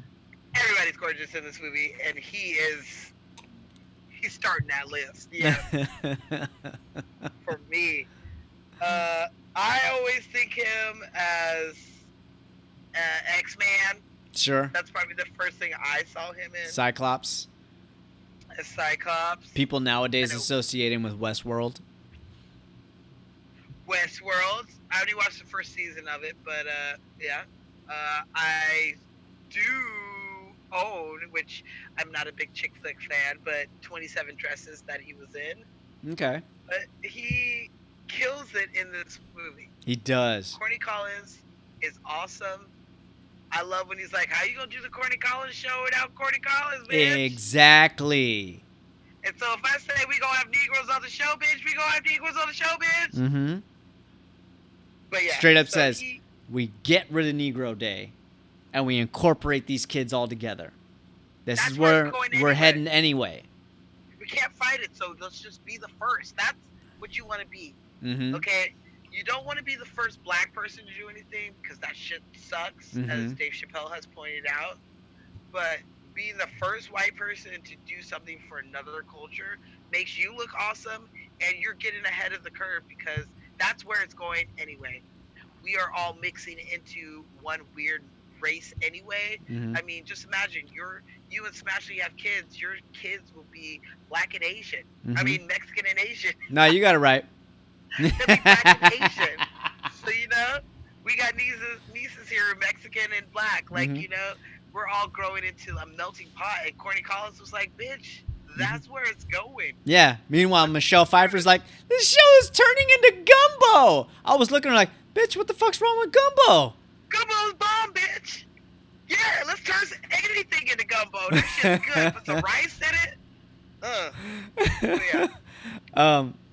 So I remember him first. My first interpretation or association with him was, sadly, The Notebook. First thing I saw his ass in. Plays a soldier that's trying to steal Rachel McAdams from Ryan Gosling. Or he's not even trying to steal him, right. but like, shit happened and it is what it is. But what I most like associated him with is fucking Sex Drive.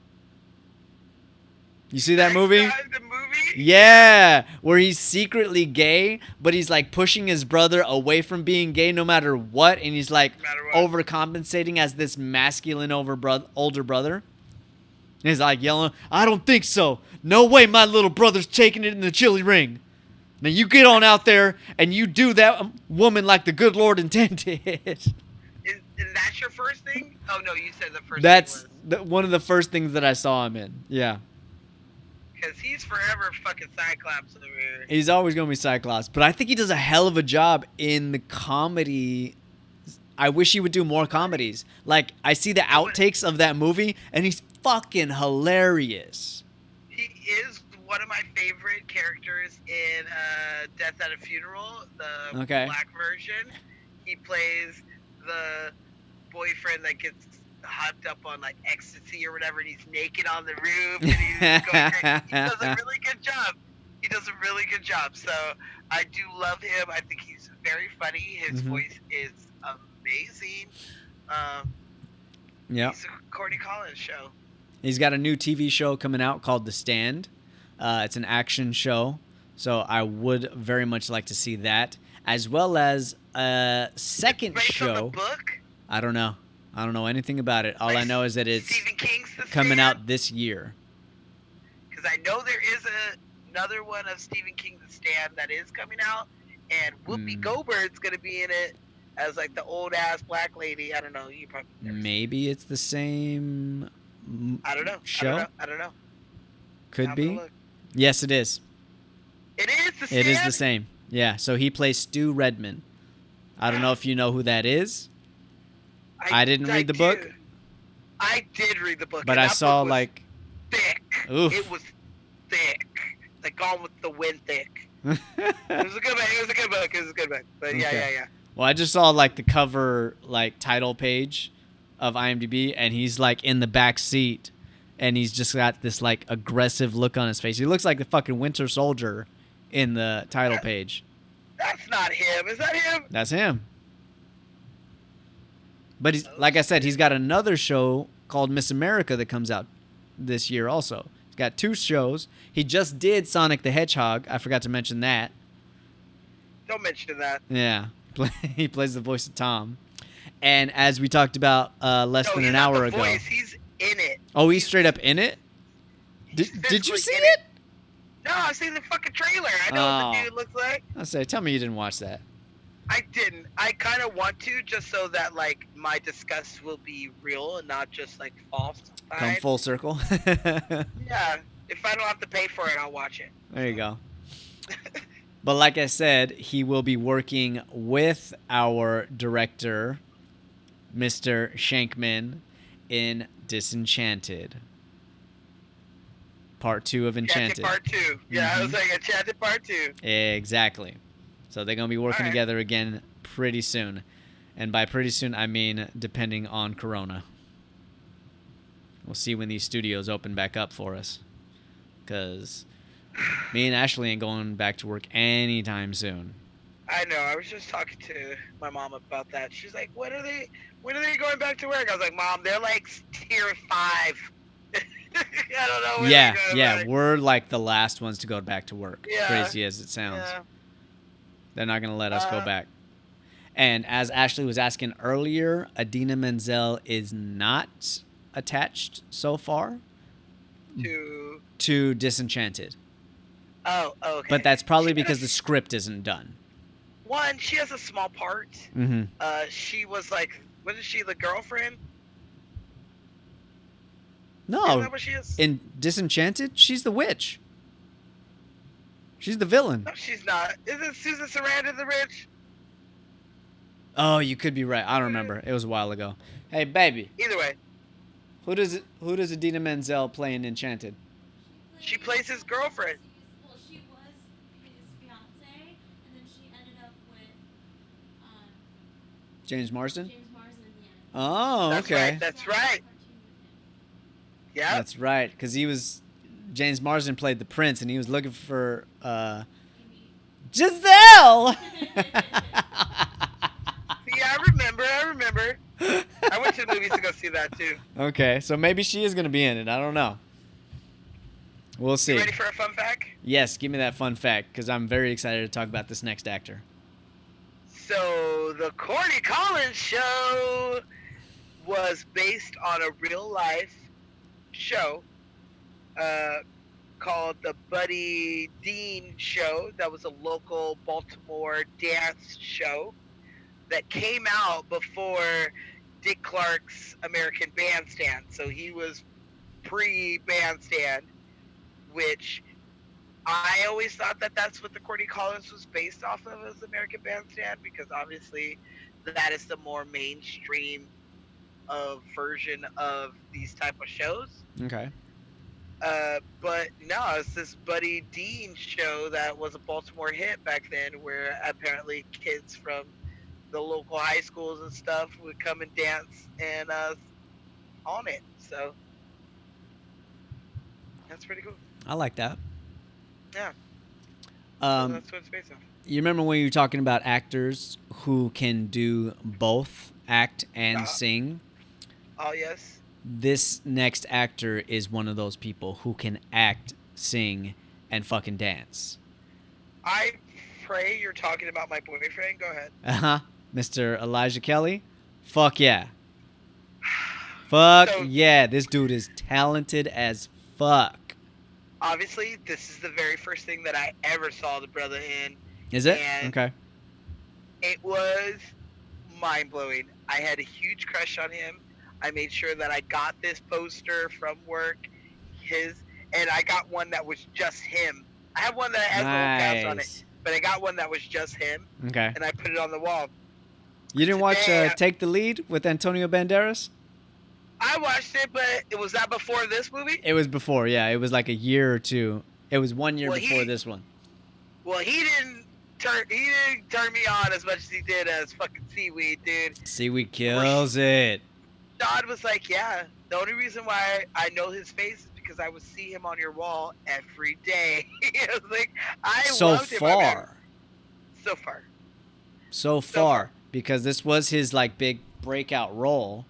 But This was his big afterwards, shit. You recognize him now. Well, yeah, I do, because I'm in love with Elijah. He's just, like, fucking gorgeous. He's amazing singer. He can sing me out of my panties any day. He's a fantastic dancer. Oh my god. Tell me, I'm assuming you saw The Wiz live. Yes. Oh my god, as soon as I watched it, I was like, who the fuck is playing Scarecrow? I'm going to say that I did not like him cast as the Scarecrow. I don't know if it was the direction of the director of the way they wanted the Scarecrow to go, or if it was his interpretation on the Scarecrow. Uh-huh. But he wasn't likable to me. Really? Me, I liked the Tin Man. And in any Wizard of Oz format of the story, the Scarecrow, he's her friend. He's the sweet one. He's smart. He kills him out.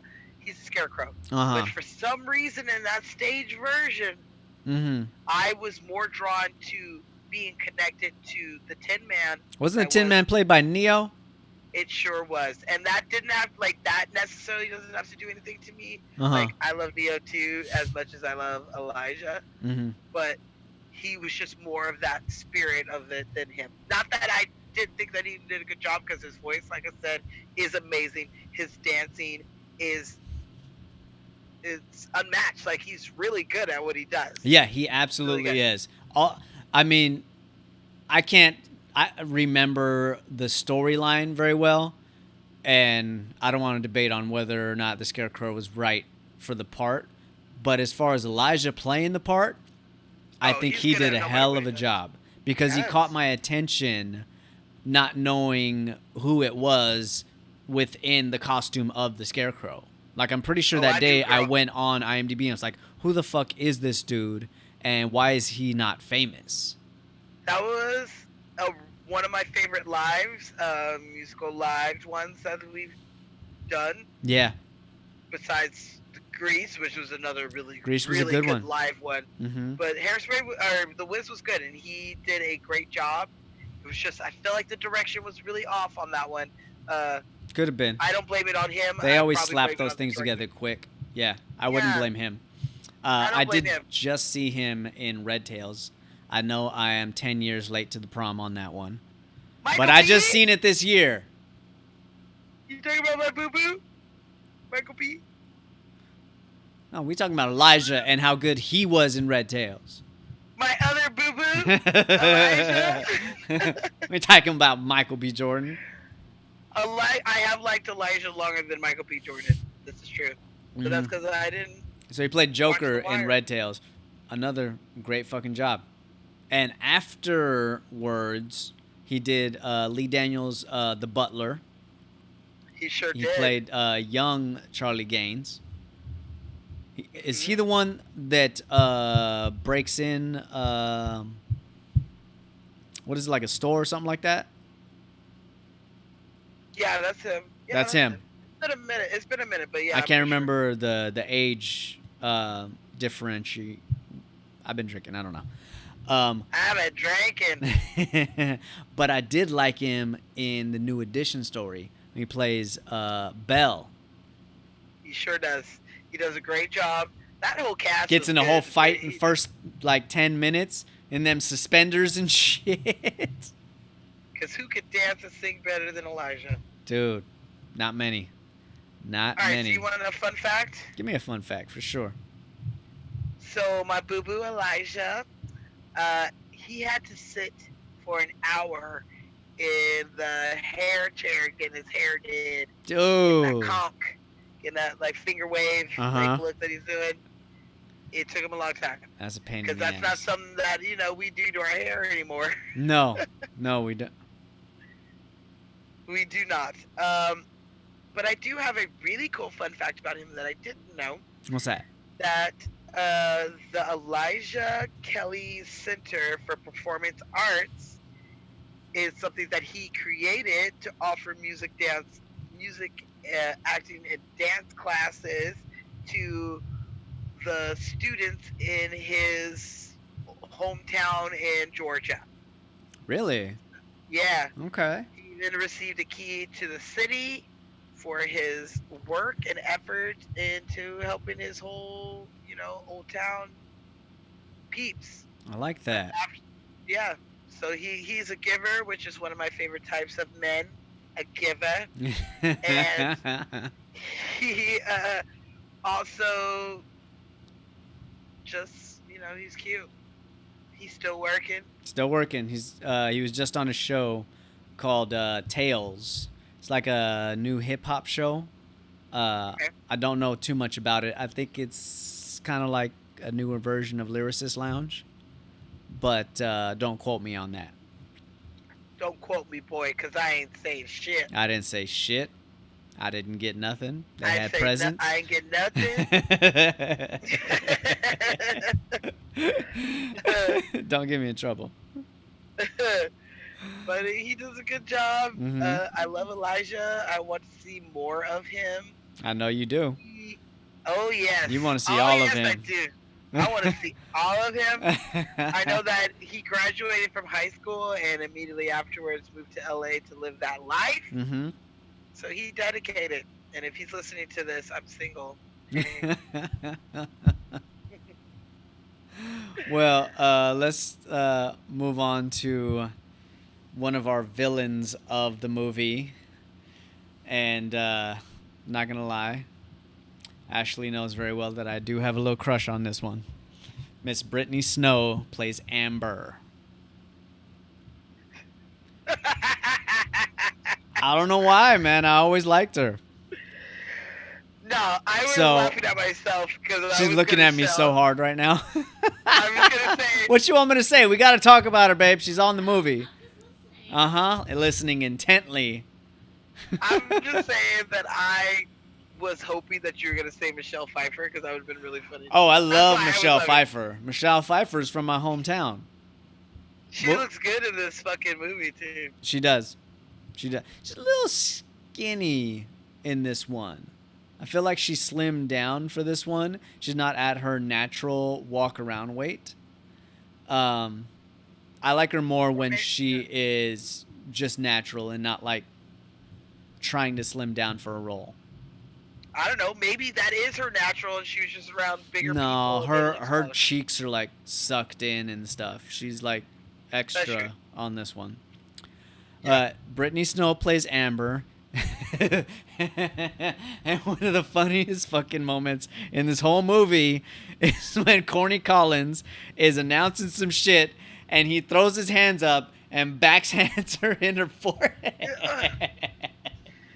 She is an awful character. She don't care. Terrible character. She makes fun of people for no reason, and it's unfair. But she does a really good job in this movie. Mm-hmm. Amber is the bitch. Yeah. She blonde. She does a good job. Yeah, she's blonde, she's skinny, she's pretentious, you know. Yeah, and I think Brittany Snow has very good comedic timing. I didn't really notice it as much as I saw in this movie. Like, she got the opportunity to do more physical comedy than you normally see in the roles that she gets cast in. I don't know. Okay. What she's so been the in? movie- no, the thing that I first remember her in, and I bet a lot of people remember her in, American Dreams. Did you ever watch that one? I've never seen it. It's pretty much set in this time, Mm-hmm. I believe in Baltimore or Detroit or something like that, where she plays like a featured dancer on the Dick Clark American Bandstand show. So it's Okay. like a story about the actual people. I don't know if it was like the actual, but like people the kids that danced on American Bandstand, their kids in their town, like their parents in their town. It was pretty good. It ran for like 3 years, I guess. But it was pretty good. So I already knew that she could dance because, like, if you look it up, American Bandstand, I'm pretty sure she's the cover of that show. It's like Okay. her dancing. Got you. Yeah, it was a good show, and that's the first thing that I remember her in. So by the time that she was in this, because that ended in like 2005, so by the time she was in this, I was like, oh yeah, that's that bitch from American Bandstand or from American Dreams or whatever it's called. Okay. And she does a good job. I don't think I knew she could really, really sing until this movie, but she got some pipes. Yeah. My first thing I saw her in was probably Pitch Perfect. She plays really? Yeah, she plays Chloe in that. She plays the I know. redheaded girl who just absolutely loves to sing and is all about her sorority sisters and is questionably bisexual. Never actually divulged. But in that, I was like, she's got a great fucking voice. Yeah, and I already knew him from Hairspray in 2007, man. Yeah, I never seen it. That's my bad. Behind. I I'm will glad say, you saw it though. yeah, it's a good movie. She is a second generation film industry person, you might say. Her Or her parents too. her mom's a casting director. Oh, She casts for she's Nickelodeon got the- usually. Dang, she didn't cast her daughter or nothing. I don't know. I don't know what the situation is in that respect. I don't think she did cast. Her mom is head of Bullock and Snow casting. I've actually been in their office. It's actually really cool, and they're really nice over there. I've auditioned a couple of times for one of their shows that actually got canceled, but now it's got a spin-off. So, you know, call me. Hey, I'll audition again. I feel like Brittany Snow needs a sassy black friend, and that's me. She does have a show going on right now called Almost Family.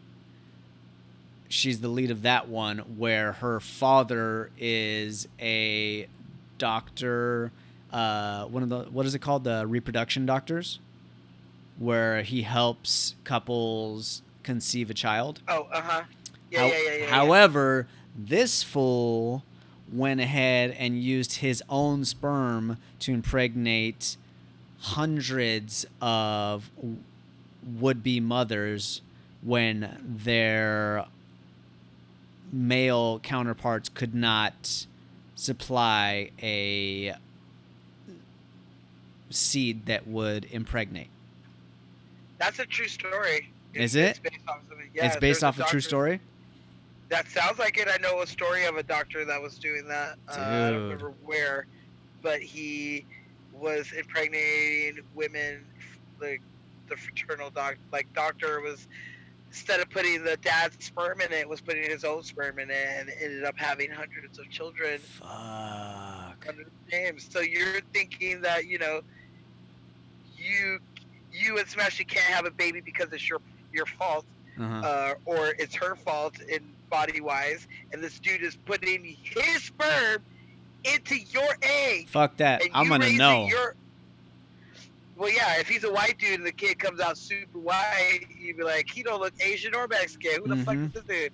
Yes, but yeah, I think that's exactly what ended up happening. Was like people were like, this doesn't look like either one of us. Like whose baby is this? Mm-hmm. Exactly. That's crazy. Well, Brittany Snow is the lead of that one, and she, throughout the episodes, she meets her siblings through one encounter or another, all the while trying to hold her immediate family together. And she grasps onto two sisters that one of them she knew forever and didn't know that she was her sister, who happens to be a black girl. And That's the awesome. other one is a See, she got her sassy black friend already. Damn already. It. Actually, she's not sassy though. She's very uptight and A-type personality. So she still needs a sassy. Yeah, That's me. and Okay. of course, Brittany Snow plays the empathetic, bleeding heart that's trying to make everybody happy, make herself happy, like save her father even though she's pissed off at him. She does a great job. I'll have to watch that. Yeah, I think she just put on her director's hat as well recently. Oh shit! What'd Yeah. she do? She did a short film called Milkshake. Does to bring all the boys to the yard? No, I haven't seen it. I heard something about it. I probably saw it from like Anna Camp or something like that. I know they're best friends. And I think she like cast Anna Camp in it or something like that. But yeah, she put on her director's hat, and so I hope that she continues with directing because we need a lot more female directors out there that understand the business and are capable of telling great stories. I feel like there are those directors out there. We just don't get our due because we're women, and it's easier to just feel like you're being accomplished by a man. But I do feel like this is 2020, Mm-hmm. if we can all survive this fucking Rona stupid ass shit, then we need to have some female directors out there I'll agree with making that. these greatest movies. But you gotta an actress turned director as a whole different type of director. So what's the difference between an actor turned director? That's what I'm saying. Okay. An actress or an actor has tools that a normal director does not. I feel like Most they get directors it. don't take acting classes. But most actors end up taking screenwriting and directing classes. Mm-hmm. Exactly. That's some fucked up shit. So in my personal opinion, the best directors are the ones that understand how to tell a story through an actor's point of view. Because they know how to not only talk to the camera department, the set deck department, the props department, wardrobe, sound, editing, writers, whatever. They know how to talk to the actors. They know how to translate what they have in their brain to the screen better than most. It's almost like a lot of directors don't give that aspect of filmmaking enough attention. They just assume they understand the script and they're going to do what they're supposed to. Yeah. So when an actor or actress turns director, I'm always excited for that. And the last movie she did was fucking hilarious. What was it? It's called Someone Great. It's about these 3 or 4 friends who one of them is going through a breakup from a long relationship, which is, what's her name?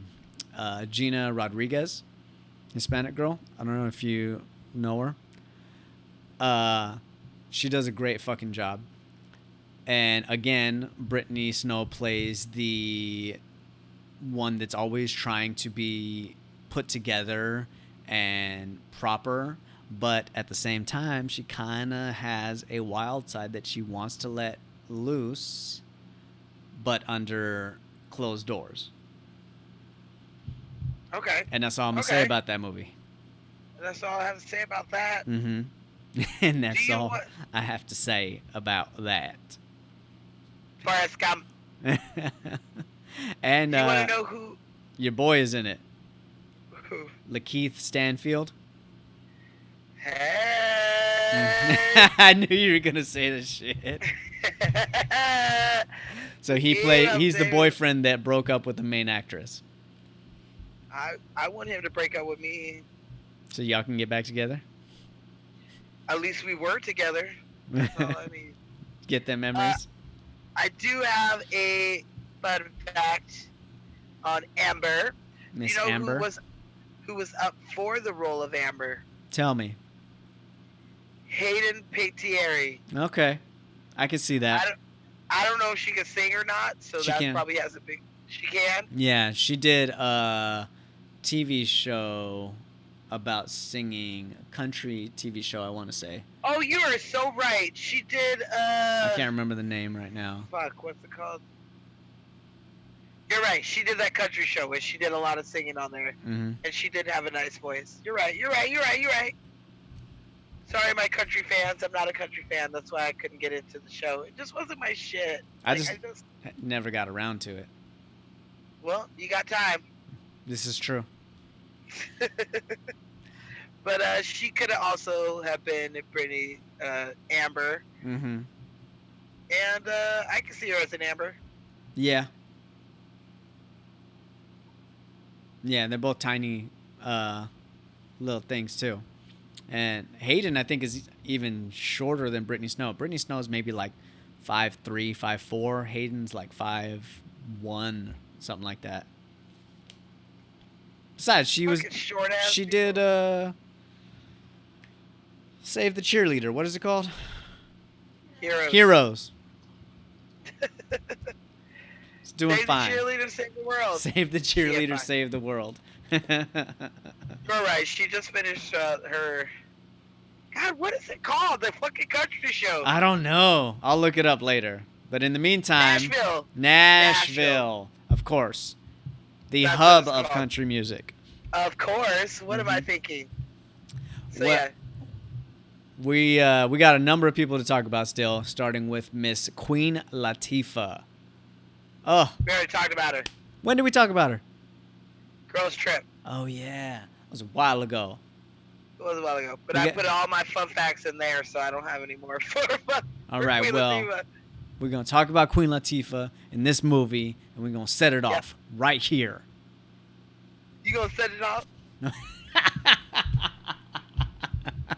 glasses on. Put the glasses on. Put the glasses on.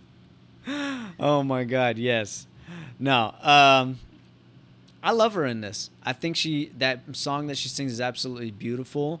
It's very rare that she gets an opportunity to sing like that.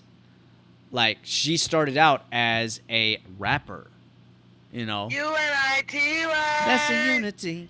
U-N-I-T-Y. Dude. That's a unity. That's Hell her. yes. Hell yes. I was just watching a Bob Burger episode, and one of the kids dressed up as her for Halloween, and it made me happy. Like old school, like the. Can weird you dress actor. up like Queen Latifah? That would make me so happy. I would. I don't think anyone would guess what I was. Do like Zora from House Party 2. Yes. Now this is Zora going to the party. I hope I Oh, see yeah. Sydney there. She did a good job in this movie. You're right. Mhm. Cause I Know Where I've Been is like my jam, Mm-hmm. and she gives me chills every time I hear it. You know. Mm-hmm. There's a road we must travel, lost so many along the way. She kills it. She absolutely she kills does. It. And I mean, She we gives knew you she could chills. sing from Chicago, but that's a Duh, different yeah. type of singing. I know she went from mainstream model Mama Morton Mama Martin. to Motormouth Maybelle. Mm-hmm. How's that song go? 'Cause if you're good to mama. Mama's good to you. My jam. I just wanted to hear you sing it. But yeah, so this is not her first movie musical by far. She Mhm. did win an Academy Award, right? Is that what she won? Did she win? For Has she- Chicago. I don't. She was the least. She's been nominated. I was about to say, at the She very was least, nominated she was for an nominated. Oscar. I don't think she won, but she She didn't She was nominated for Chicago because she Mhm. did do a kick-ass job in that, and she brought that all over here to Hairspray, killing it. She got more songs to sing in this one than she did in Mhm. Chicago. win. Offering up John Travolta some food. You sure you're not hungry? Have a little he's something to eat. He's Just like, walks is that over. braids? Is that braised? Braids? Mhm. He's so. Takes his sits in the corner, eats. Dude. Badass. I But love he's it. walking like the skinniest girl I the know. entire time. We're gonna get to him. Because I'm big, blonde, and beautiful. There's nothing that is it's beautiful. Though you want the river. I don't know what she said. Because, Mhm. baby, you're serving up the whole damn plate. She makes me want to eat. I know that food looks good too. Damn, does it look good? Have you seen the Rap Game? Nope. Me What's that? neither. Apparently, it's been running for 3 years. She's exec producing it. The rap game? What's it on? I don't know, but either way, I forgot to mention that I just saw her in a new TV series, Hollywood. What star? That she show that in you there? gotta watch. You want to know who Okay, she plays? Don't you give me any shit. It's I'm not giving literally you been shit. out a I'm week. just It's sad been that out you of haven't 1 seen week. it because now we're talking about her and she's in it. And I feel reluctant to tell you this because you haven't seen it. But she plays you Hattie ruin something, I'm McDaniels. Yes, she does. She plays the Hattie? Yes, she does, and she does a great fucking job. I guess it, yeah. I Mm. guess so. I mean, I guess so. Is she, I feel like she's too skinny now. No? Yeah, she is, but she's playing like retired Hattie McDaniels. This is after. Ooh, that's when life was hard. Yeah, but she is. I can't tell you anything. I can't tell you anything about it. You just gotta watch. All right, look. Next week I will have at least the first 5 episodes done. Give me You're a gonna break have here. once you start one, you're gonna go through them. I promise. I know. Mhm. All right, I'll start tomorrow. It's only been a week, damn it. And watch, especially you as a black woman, are going to I'm gonna want to love it. go through it. You're gonna be like, I I gotta know. see how this shit turns out. It's on my list. It's Mhm. on my queue. It's in there. Yeah, it's a good one. Last thing I saved to it. But yeah, she plays Hattie McDaniels in Netflix's new series Hollywood, and I hope it gets a second season because it was a hell of a show. It looked Good. good, so I was already down. I'm gonna tell you this: I cried my fucking eyes out. Not at Baby.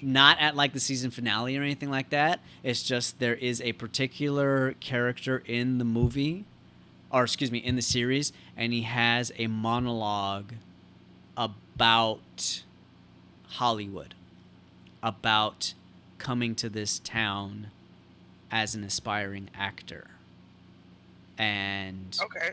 what his experience was. And Probably I'm sitting wasn't there good. watching it, and I'm just like gripping my tissue, just like I'm not gonna cry. I'm not gonna fucking cry. I'm tough. I cried. I I got cried a this. lot, a whole lot. It's one of those little kid cries, just like.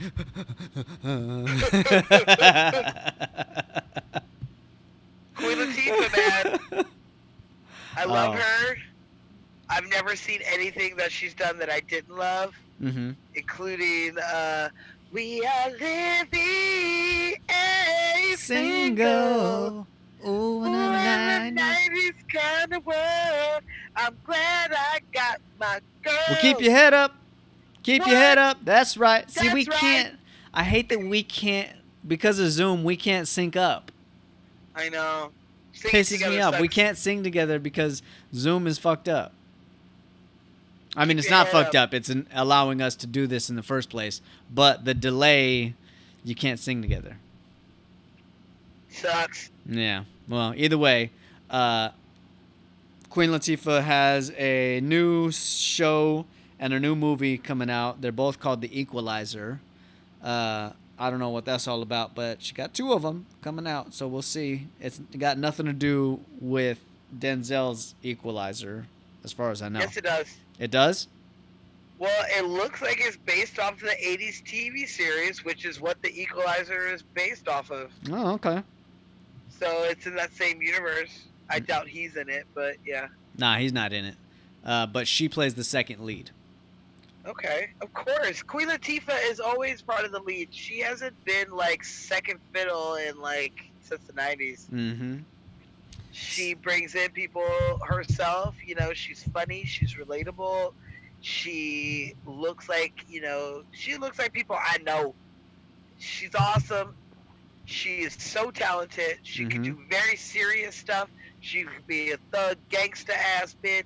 She could be a sweet ass lady, and she could sing. Like, what more do you want in your stars? And she's an amazing lesbian. Who gives a shit? She's awesome. I love her. I love her. I love her. You got to see Yeah. Hollywood. All right, bitch. I will start tomorrow. I'll start after this. Let's wrap it up. I ain't gonna be too many motherfuckers here. I miss you. All right, let's Okay. talk about one of my favorite white girls, Miss Michelle Pfeiffer. Born and raised in Santa Ana when Santa Ana was still white. She was in She like did? the late 60s, early 70s, dude. Yeah. I mean, That's she when, was in there before us Mexicans moved in. before it became, yeah. I hear it's getting white again, though. It's getting awfully gentrified. I don't know if you know this, but any place where there's people of color, it's getting pretty white. Yeah. I don't know where we're supposed to go, but we're getting pretty white. I don't know. Wherever we do go as people of color, in about 20 years, white people would be like, "That's the spot we need to be." Yup. Exactly. Look at what they all did. over. Look at these houses that they created. They Fuck yeah. created cultures. Their restaurants are awesome. This You know, is hip. it's a community here. We should move here and take over. Kick everybody out. Oh wait, now it's nothing but white people again. Let's move. Let's move. Wait, so you telling me that Gentrification. they're following us? I think they're following us. Okay, one, they had, you know, like places like Inglewood and Compton were white places Yeah. in the past. Mm-hmm.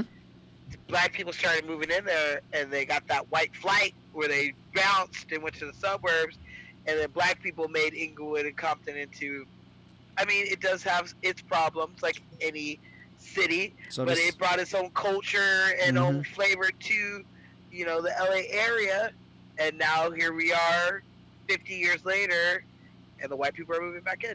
That's just what's happening. And the black people who lived there for 50 years are getting pushed out, Yep. along with the Mexicans and the Asians who also lived there for 50 years. Yep. That's just facts. It's happening in Oakland as well. Yeah. So, At the end of the day, it's about money. You drive the real estate prices down low enough to where they're worth purchasing, then you refurbish them and sell them off at a horrendous profit. exactly. But that being said, my girl Michelle Pfeiffer has been nominated 3 times, never won so far, but she has been nominated 3 times for Best Actress in a Leading Role, twice for Love Field in '92 and The Fabulous Baker Boys in '89. Best Never seen either one. Supporting Actress, Dangerous Liaisons in 1988. I love her as Catwoman personally. I probably think Catwoman is the first thing I remember her in. You never seen And Scarface? You mean you didn't like Grease too? Are you gonna let me finish? I'm just saying, like, memory wise, like when you were like, who the fuck is Michelle Pfeiffer? Mm. It was like Dangerous Minds was a big one. I did love Grease too, because she was a cool rider. Yes, she A was. cool rider. Yes, 'cause she I'm a C. was. Oh, like she fucking like got her shit. So I do definitely remember her from those. But my favorite is Scarface, because she is a coked out bitch in it. She's super young and super skinny, super coked out, you know, dealing with young ass Al Pacino is one of my faves, you know? Mhm. But I didn't watch that one until about junior high, so which there's nothing I can do about that. Yeah, Grease came before that. that movie is older than us. Shit. It is. Mhm. And I would like to put that movie on our list because there's so many fun facts about it. Oh yeah, so It's many. such a good movie. Al Pacino, you know, it's just good. Mhm. And it's one of my favorites. I've always had a poster of it on my wall. It's one of my favorites. I will say, I think she did a very good job in this movie. She plays a great bitch. Does she? And she is totally living in the past. Like, she will not hesitate to tell you that she won Miss Baltimore Crab. When I was Miss Baltimore Crabs, she did not. She fucked the judges. That's the win, yo. Dude. Giving up that ass. Giving up that ass just so she can win. She don't care. She'll even sleep with a married man just to, you know, Right? help her daughter out. Dude, and Christopher Walken is so oblivious to the whole... I don't know if he's oblivious or if he's just like, that's his tactics for pushing her away. I think at first he was oblivious, and then after that he was like, oh shit, she's like really coming for me. Yeah, it's like, how do I get this lady out of the store? I've already sold her everything. this fine ass lady. Mm-hmm. So, like we did discuss that she was in Grease 2, which is a sequel to Grease 1 that stars John Travolta. So they get to be in this together, Mm-hmm. which is cool.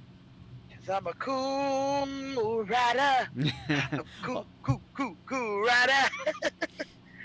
I don't know. If you guys have seen Grease 2, then you'll know what I'm talking about. If you haven't, then If you haven't seen it, you need to. It is at least one look of up Cool Rider and Reproduction. Those are my two songs. it's one of the great flops of cinema history. Yeah, but I like it. It's a good cult classic. Good cult classic. Yeah, for sure. I do have a fun fact about her. What's that?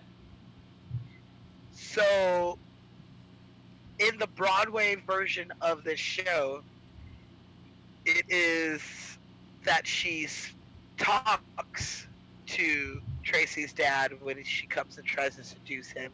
Mm. There's not a song, but in this movie, there is a big bond and beautiful reprise that they do where her and Edna are kind of doing a duet version of that song. Edna's in the house upstairs getting ready to get all sexy for her man when, she's down there seducing the husband. That song was added to the movie because Michelle Pfeiffer wanted to do some more singing. And they're like, okay, sure. There you go. So that was added to the movie, and it's not in the Broadway show. Because she's a cool rider. I don't know. I don't know if she's a trained singer. She's not. Yeah.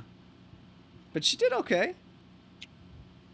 I mean, I knew she could sing Uh-huh. because of Grease 2 Yeah. and Cool Rider. I'm sorry. So I did know Stop that it. she could sing. Velma doesn't do much singing. A lot of her, like, Baltimore Crab song is more spoken words with a couple notes at the end. She does a good job. She was good enough singer to pull the part off. She didn't have to be, a Tracy Turnpike to belt it out. For sure. These songs. If she had to switch these songs up with Queen Latifah songs, she would have had a problem. Yeah. But, the songs that she was given, she was good. All right, well, let's talk about these main three cast, starting with the pretty boy, John Travolta. No, I'm just He was pretty big. He was pretty. We're talking about the pretty boy of 2007, not 1977.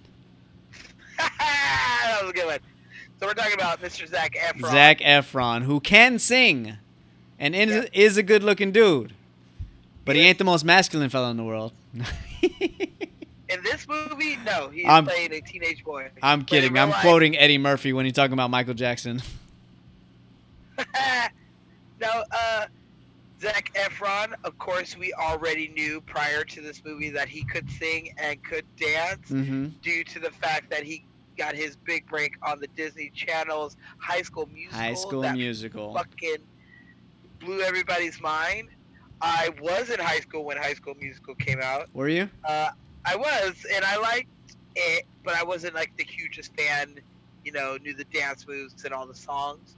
But he got this job for Hairspray because he was in High School Musical. Nice. So the director saw him in a High School Musical and was like, well, that's our link right there. Yeah. Which makes sense. Like you said, he's a good-looking dude. He could sing and he could dance. Yeah. And he can act. So it was a good thing to put him in this movie, and I think that it really helped their sales as well. Their ticket sales. I'm just reading about his new project called Killing Zac Efron. Let's kill him. He straight up has a new project called Killing Zac Efron. This adventure series, of which Zac Efron is the star and exec producer, will show the actor venturing deep into the jungle of a remote, dangerous island to carve his own name in expedition history. All right. Nah, Do you, my dude? don't sound like my jam. I gotta say, he has been killing it lately. Like, I mean, he I'm gonna transformed say his he's been body, killing it. obviously. He put on a shit ton of weight. This goes all the way back to Charlie St. Cloud. 'Cause before this, he was skinny, but he specifically put on like 30 or 40 pounds of muscle for that movie because he was playing an Olympic hopeful, like rower or something like that. And I think that transitioned into him becoming a fitness enthusiast. And you I'm gonna froze. say that. Can you hear me? There you go. You're back. So I'm just gonna say, without High School Musical 1, 2, and I think 3, Mm-hmm. they would have never, we wouldn't know who Zac Efron is. He went on to constantly do projects that even if it didn't make a lot of money, it still made money. Mm-hmm. People still go see him, even though, some people don't like him, some people do like him. But then he went on and did The Greatest Showman, and, Mhm. that also put him back in the zeitgeist of even younger people than people who are our age who, like I said, I was in High School Musical when I was in high school when High School Musical came out, Mm-hmm. and was like, who the fuck is this Zac Efron? Okay, I I just l- want to say, Go I ahead. want to just tell a quick Zac Efron story that has to do with me. All right. When I worked at the movie theaters, High School Musical 2 or 3 or whatever in the movie theaters came out, and I had a friend, Annette. Hey girl, she told me to tell this story. She told me that she wanted the Zac Efron standee that we had at the theater. No. But there was another manager who wanted it, and we all hated him. His name was Antonio. He was a lazy, fat ass dude, and he never did shit. And he wrote his name on the back of it like he was going to take it home. Why? So, because that's just Why what would did. he was a want dick. it? Oh, it was for his granddaughter. Ah. But she had already gotten the Hairspray Zac Efron standee, and this is like 6 months later they do like the High School Musical one. So this was a High School Musical standee because the movie went to the theaters. Yeah. And so He's just gonna Me and claim my- all of them because he's a Pretty manager. much. Get the fuck out of here. So my friend Annette asked me if I would steal it. I say, yeah, I'll steal this shit. And we came up with a plan where it was sitting. I had her open up the exit door to the theater that was placed right behind it. Uh-huh. I snuck in with a friend, and we opened the doors, grabbed the standee, and ran to my car and stole it. We took like fucking hostage pictures with it wearing masks. So I was like covered from head to toe with just like my eyes, which had like glasses on, had gloves on. Like I taped my boobies down so you could see how much boobies I had. Like it was just, I went to steal Zac Efron. That was it. Oh my god, you went I full stole bank him. heist. I And it took probably about a year before people at job was like, I finally told them like, yeah, I stole the standee. You didn't know that was me? I knew it. I knew that was you. So, Was Antonio Zac Efron- pissed? Good. He was pissed. He was pissed. Fuck that dude. Good. He's a shitty dude. Punk ass. Zac Efron. Zac Efron. Dude, I like one of his old movies, 17 again. He's flirting with Leslie Mann's sexy ass. Where he's like, he's like, He old goes man back in and time? gets to 70. Because his older self is Matthew Perry. Yeah. Matthew Perry never looked like fucking Zac Efron. Never. But yeah, he did a lot of fun stuff, Mm-hmm. and he's still working today. I like his new movies, honestly. I like Dirty Grandpa. Him and I like Dirty Grandpa. Robert De Niro. I think that was great. That was pretty good. Baywatch was exactly what you expected it to be. It was Baywatch, bitch. Yeah. It was fucking The Rock. With It The was Rock. shit. That's all it is. Neighbors was I liked fucking him in hilarious. I liked him in Absolutely Neighbors, hilarious. in Neighbors 2. And Neighbors 2 didn't do it for me. But Mike and Dave Need Wedding Dates was absolutely hilarious. It was funny. It was. Wait. What? Oh, it's a short. It says Neighbors 3 Zombie Rising. Oh Came out in no. 2016. Nah. I love zombies, so let's see what that's all about. I do wish that I could sing and dance the way that he can, because don't get me wrong, I can dance, but I'm not trained, and I definitely can't sing. The fuck was that? What was what? I don't know. It got really loud for a second, like a noise, like a truck was driving by or something. That was down your street. Not my street. It wasn't here. It wasn't here. It was not here. We're gonna have to check the tape then. I don't know. I was like, what the fuck is that? It sounded like a fucking semi driving by. Well, I'm sure we'll talk about Zach another time. In the meantime, we gotta talk about one of the ladies of the hour, Miss John Travolta. Because she did. I think he did a great fucking job. Okay, so Edna Turnplack is always played by a man. Really? Either it be on the John Waters 1988, where they had the great drag queen Divine play her, Uh-huh. or if you do it on the stage, it's played by a dude. If you do it in this musical, it's played by a dude. That is just what the character is always played. A lot like Matron Mama Morton in Chicago is usually played by a dude, but in the movie they use Queen Latifah. But in this movie they decided to keep that tradition by having John Travolta play her. I think that she did a really good job. He had his own input on what he wanted Edna's body to look like. He wanted her to be, thick, but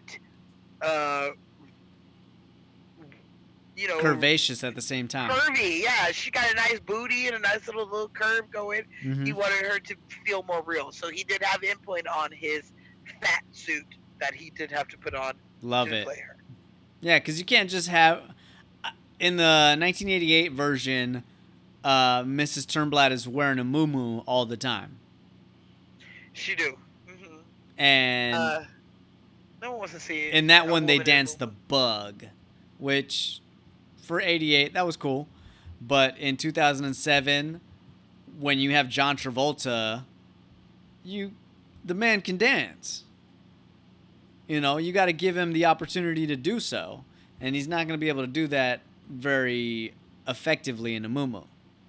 So I agree I agree with giving Mrs. Turnblad more of a curve to her. She's voluptuous. Yeah. She's very voluptuous. Not fat. She's voluptuous. It's different. She's got big chi-chis. There's a ratio. Her waist is pretty, for a thick woman. She's got a nice waist. Mm-hmm. And she's got that nice thick-ass hips and booty. Like, she got a nice body. I like it. John Travolta did spend 4 hours in the makeup chair doing makeup and his fat suit. Dude. That's fat suit weighs 30 pounds. Damn. Yeah. So there's always been speculation on whether John Travolta is gay or straight. Personally, I don't give a shit. Whichever way that answer goes. I think that if anything, he probably keeps it a secret because of his association with that evil corporation. What is it called? Scientology. Scientology? Yeah. I was like, are you trying to make them come after me by me saying shit? No, I just couldn't remember the name. He is part of that awful cult called Scientology. If he is, he lived out all of his dreams with this role because he plays the best older woman. His mannerisms, his speech, his point of view, his physical movements, he moves like a skinny woman. Mm-hmm. And when because it's a fat suit, he is skinny. He is a skinny woman. He is. But I mean, even John Travolta isn't like, Danny Zuko skinny at this point. He's put on a few in 20 I years, mean, 20, 30 years. he's bigger now than he was in 2007, Mm-hmm. body-wise. Sure. But yeah, he did a good job. And he's one of those. He was a good casting because everybody and their mama knows who John Travolta is. But watching it halfway through, you stop seeing her as John Travolta. Yeah, you do. See her as the mom. Yeah, I even love very his good job. his speech, like whatever accent he came up with for her is fucking He's trying to great. get that Baltimore accent, I guess. Mm-hmm. And she good. She's fun. Mm-hmm. To see Timeless to Mhm. me with her and Christopher Walken dancing and singing together. Yeah. It was just like very good. Yeah, and And it's very endearing to watch the way he plays her. Like you said, you forget that it's John Travolta in a fat suit. Like you think like, oh my god, Mrs. Turnblad is so fucking cute. She's so cute. Like just the little things that she does, and like the way she inches over to the table with all the food on it and like looks in and asks if that's braised ham or it's not whatever. brains, and then she grabs her shit. Mhm. Sits Or when down to she's eat her being shit. insecure and like opening up her little candy, talking about I don't want to be your agent because I'll have to go outside, maybe I have to go after my next outside. diet or whatever. When this diarrhea was off. Like Mhm. she's just so cute. And then she brings it home when you can't stop the beat. When she has her solo, with her and little Yeah. Arnaz, like she gets it, and the Mhm. whole time you're like, yes. Throws off that Yes. sash, She throws it off. showing them calves. Uh, Get it. She's like, I'm about to fucking Tina Turner all up in this bitch. And like, she she's does. shaking. She does. She does. Oh Yeah, my John god. Travolta He did a great job. Fantastic job. And I I remember do- him getting a lot of flack for doing this too. I remember when this movie came out and they talked about him playing Mrs. Turnblad, and people were like, "What the fuck is that? No, I don't want to see that." Like I said, Yeah. if you are a theater buff, like I was or am, when this movie came out, if they would have put a woman in this spot, I would have been fucking mad. Mm-hmm. I'm like, bitch, this is supposed to be a drag queen. But majority of Every the time. audiences didn't know. They don't know When any I better. did- They didn't understand that did this my- is traditionally yeah. played. When I did my version of Hairspray, we had a male Edna. Like that is just how you cast it. Mm-hmm. That's how you cast it, and they stay true to the way it's supposed to be, and I appreciate that. John Travolta, he was filling his mama roots. So when what's her name, Nikki, the girl who plays Tracy, Mm-hmm. when she walked on the set for the very first time, John Travolta was like, "Come to mama," and like she ran and like In gave him his a hug. fat like, suit or just him? I think it was just him. It was like the first day on set. Like, I love it. yeah, I like, love or maybe it. he wasn't the fat suit. Either way, he was embracing his mama's side. I and love it. Yeah. Dude, I would play that kind of role. Fuck yeah. Put me in a fat suit any day.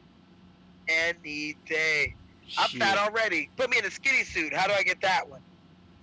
Oh, you'd play the opposite. So imagine getting cast to play a role where you play a man. I would love it. I already got Right? the voice, so I'm already down. Come I on, got the man. voice too. I got the voice of a woman. Oh, that's awful. That's awful. All right. Well, it is time. Do you want a fun fact? Can I give you a couple fun facts before we move on? Fire away. Dang! If you don't want them, I will give them. We're hitting 3 hours. I'm hitting it. Okay, so Run Until That is the dance scene Uh-huh. was done in a school bus, right, where they're dancing. Mhm. That school bus was cut into 6 pieces for them to be able to film that. Oh, filmed so they on can a get set. the camera in between. Dude. So Run Until That, bitch. With 6, a sawzall. Shit. 15-minute okay, convertible. for real. So since you love the idea of the costumes, Mm-hmm. so Rita Reagan was the costume designer for this movie, and she did go and do her research, and she found vintage clothing that actually some of the cast members wore on set. So some of these cast members, especially the high school students, Mm-hmm. are wearing. Some of Real them are stuff wearing from that time. vintage from the '60s. Yeah. Dude, I want Zac Efron's wardrobe in this movie. Uh, what was Especially it? that black and gray zip up that he's got with the diamonds on it. Shit. Yeah. That is For my real. shit right there. Yeah. Here's another fun fact for you, though. Mm-hmm. Madonna, Meryl Streep. They were both up for the role of Velma. Really? Okay. Yeah. I probably could see Meryl Streep I was gonna say, over Madonna, yeah. but Meryl Streep was probably filming Mamma Mia at this time, so Mm-hmm. that would make sense why she didn't. Another actor who was up for a role in this movie, Billy Crystal, was up for As Pops? Wilbur. Yeah, this is the dad. Okay. So I could see that. I can kind of see that, yeah. I don't know if he can carry a tune. I don't think I've ever. He can. I think he could. Yeah, I think he's actually hosted. No, he hosted the Oscars. The Oscars. But He's he probably- does like musical numbers. I feel like he's probably hosted the Oscars the most. Yeah. Everybody, because he's hosted it like 6-7 times. Yep. Yeah, he has a great voice. Here's another fun fact. Steve Martin, Robin Williams, Tom Hanks, Really? up for consideration to play Edna. Really? Oh my god. Can you imagine Robin Williams playing Edna Turnblad? I thought about that, but I can see why he would have turned it down because he already did Mrs. Doubtfire. That's true. But Steve Martin, I Steve could Martin see would that, have been and it would have good. been very funny.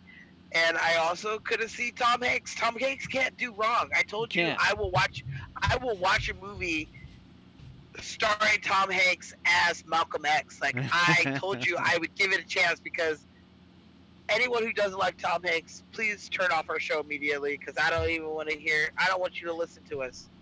Because Tom Hanks is the best. Mm-hmm. It's like saying you don't love music. How you don't love music? I got 2 ears and a heart, don't I? Exactly. All right, so let's move on to who's next. Are we done? Who's next? Miss Nikki Blonsky. Miss Nikki Blonsky. So this is her film debut. Yes, it is. Ready and go.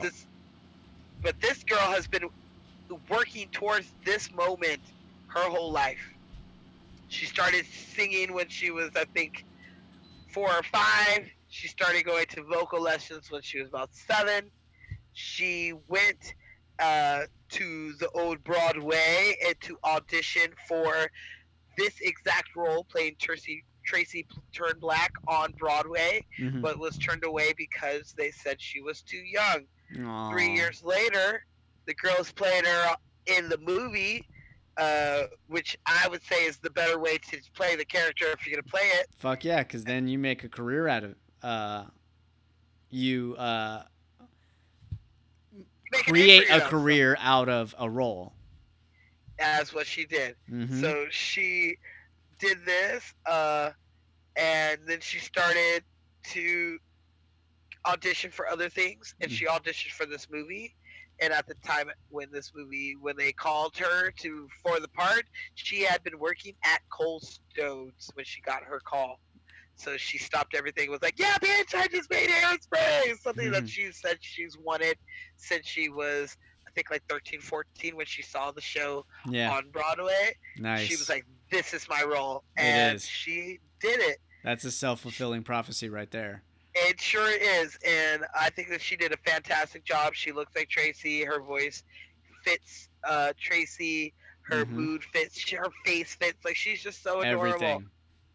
She was, like I said, young when she did this movie, so she had her 18th birthday on set Oh, with that's her cute. family and friends celebrating this huge ass moment in her life. Which I'm jelly because I want to play Tracy Turn Black. That's not fair.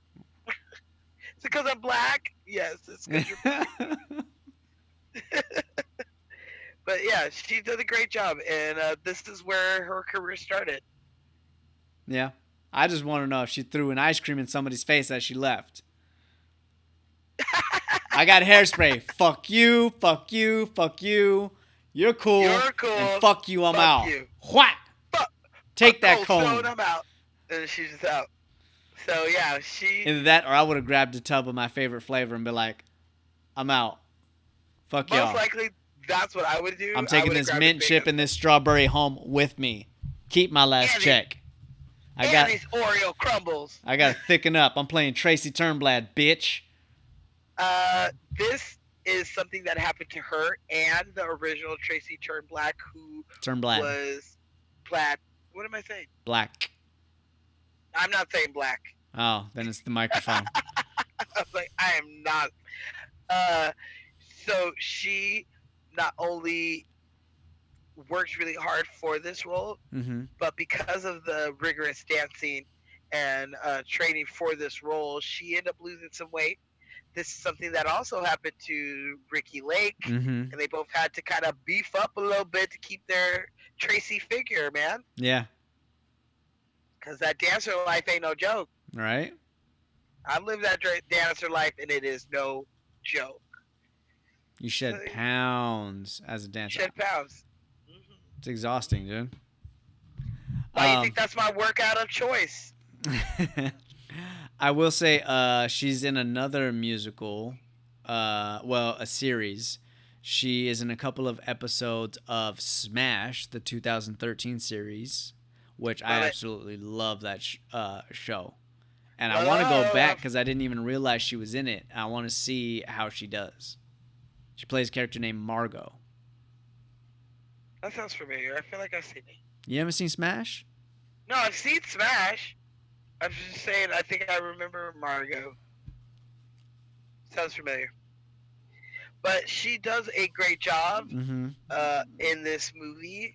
She does her own singing, does her own dancing. I have a fun fact. What's that? The song that is cut from this movie, but you can hear it during the credits, is called Mama, I'm a Big Girl Now, which would have in the play Tracy, Amber, and Penny sing these songs to their mothers. But on the soundtrack to this movie, it is sung by Ricky Lake, the woman who originated the role on Broadway as Tracy, and the Tracy in this movie playing those three parts. So it's three generations of Tracy's singing the Mama, I'm a Big Girl Now version from this movie. That's fucking awesome. Yeah. I'm going to have to look that up after this.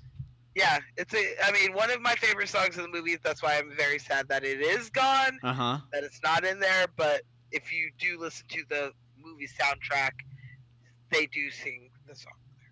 Nice. I love that. Yeah. Well, she's still working. She's still doing her thing. She should. Seems like she books a movie almost every year.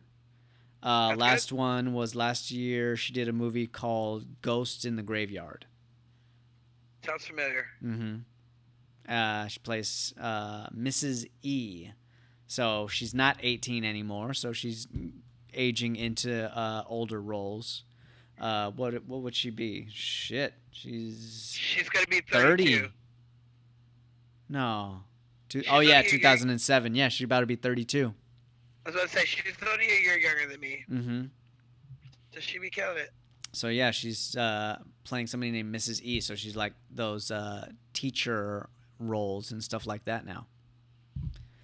But yeah, very, very impressive. I think she does a hell of a job. She even holds her own when she is dancing in detention with Elijah. Get it, white girl. She's like, ooh, You one of us. She is one of us. I know. I love how like little Arnaz is like, I know Tracy Turnblad. Good for you, girl. You made it on the show. Like, he's like, I know this bitch. She been dancing in detention for like months. I don't know. I love her. She did a great job. I'm happy that this was her start because this was a great start to any career. And she did a fantastic job. Like I said, she can dance, she can sing, she can act. She's good, and I want to see her in more things. I like thick chicks in more movies and TV shows, so keep an eye out for her, y'all. And on that note, I am out. All right, I got like 3 more. Give me a break. Here we go. Big, blonde, and beautiful. Oh, I already said that one. She already did a break. So I got 2 more. I forgot to mark it off. You almost made me spit up my drink. Here we go. Aretha Franklin. Hey. Was up for the part of Motor Mouth. I can see that. I can see that as well. But I'm very happy that they did pick the Queen because she's good at it. We have... Okay. This one's a funny one. I hope you like this, okay? So... Edna, a.k.a. John Travolta, says, look, if you want to be famous, learn how to take blood out of car upholstery. John Travolta saying that, does that make you think of anything? Of course. Like him shooting someone in Marvin in the man, I face? shot Marvin in the face. I shot Marvin in the face. What the fuck you do that for? I didn't mean to, man. It's his gun just went off. Yeah, so I don't know if that is a nod because of this movie. I wouldn't doubt it. Not, but it is. It seems like to me a nod for Pulp Fiction, where John Travolta has to do car upholstery cleaning to get Marvin's blood and brains out of the fucking car. So pretty please, with sugar on top. I thought clean the fucking car. Clean the fucking car. Exactly. I fucking That's a hate skill him you can take right to the bank. To the fucking bank. All right. Here's my last fun fact. The record shop store was actually the set was actually an auto repair shop. And then when you look at it again, you'll probably notice it like, oh, it kind of is set up like an auto repair shop. Like, I guess shit. I can see that. Okay. So, yeah, that is what they use the set for. And I am out. All right. Bye, y'all. No. Bah. Ashley already gave up on us. She went to go take a shower.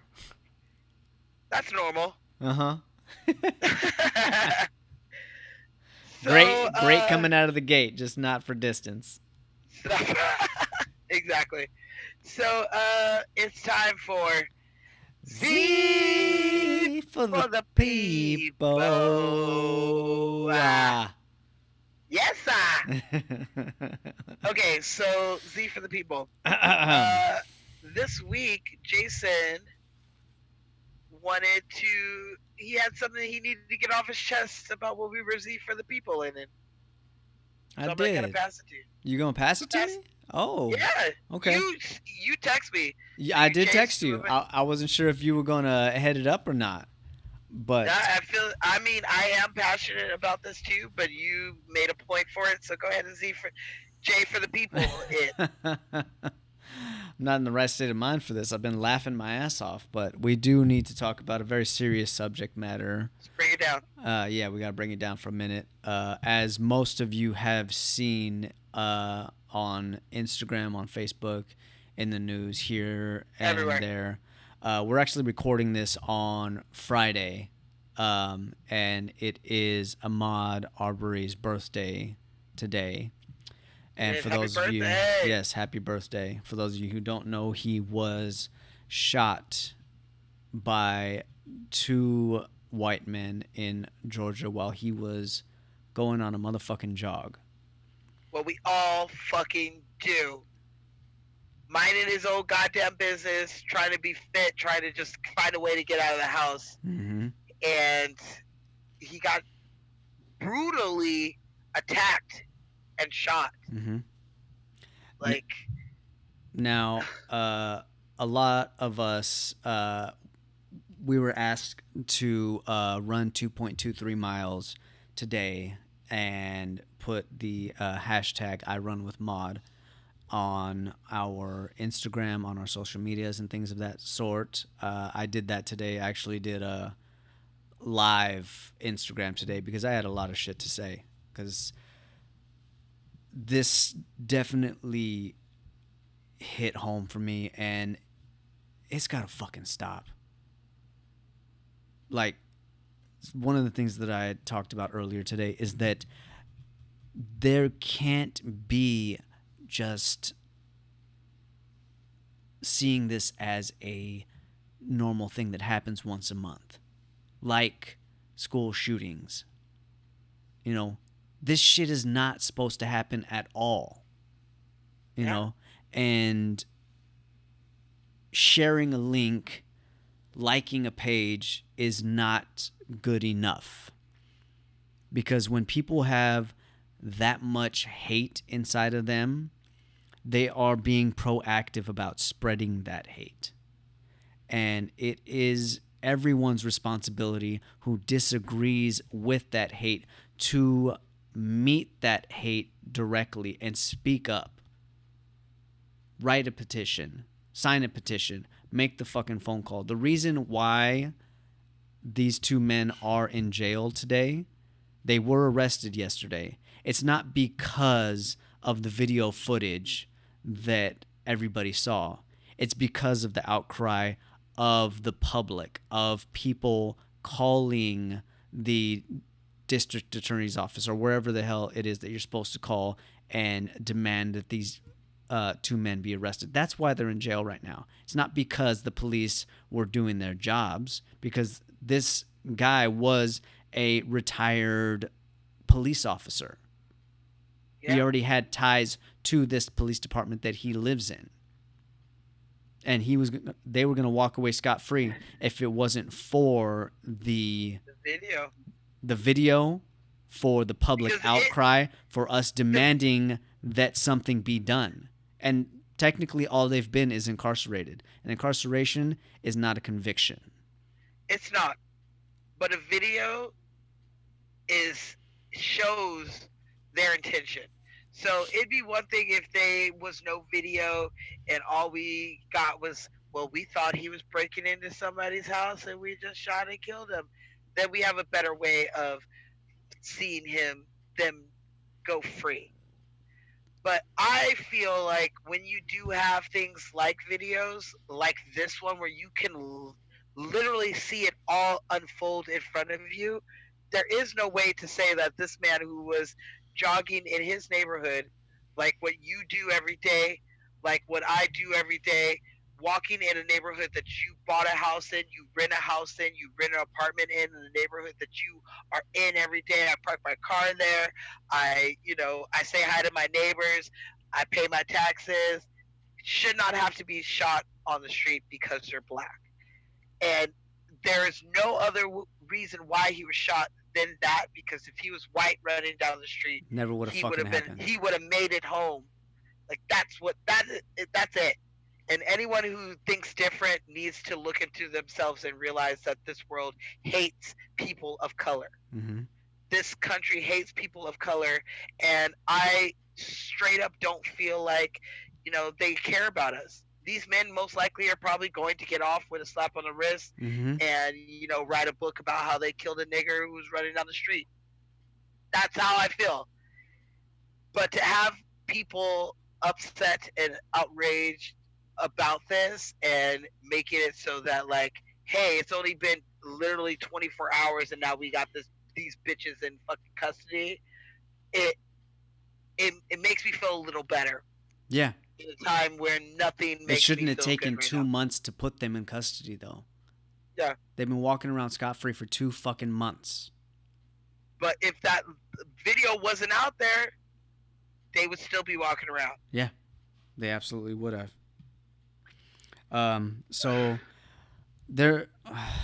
if you guys want to do something, be proactive, I suggest that you follow Grassroots Law on Instagram.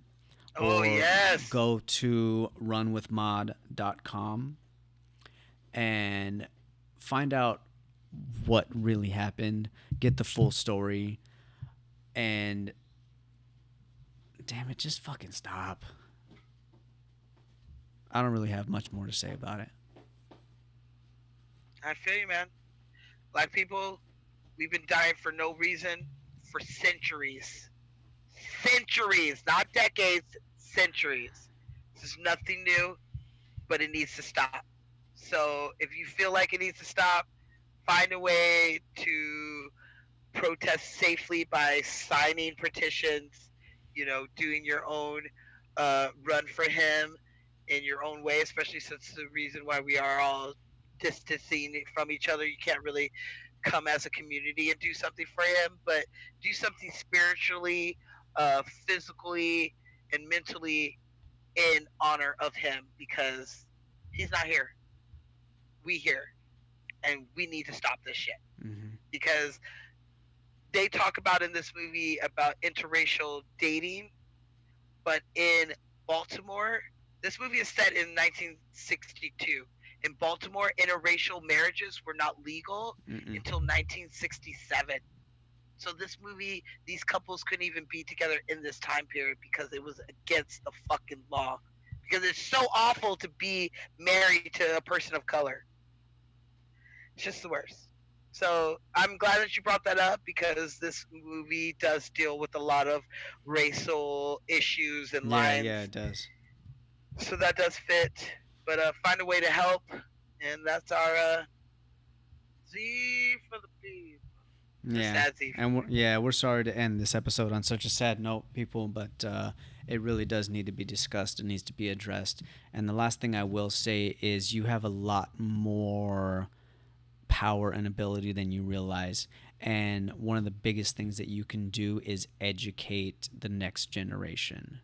Because prejudice and racism is not something you're born with. It has to be taught. And it's passed down. Yeah, it's passed down from generation. Therefore, it can be untaught.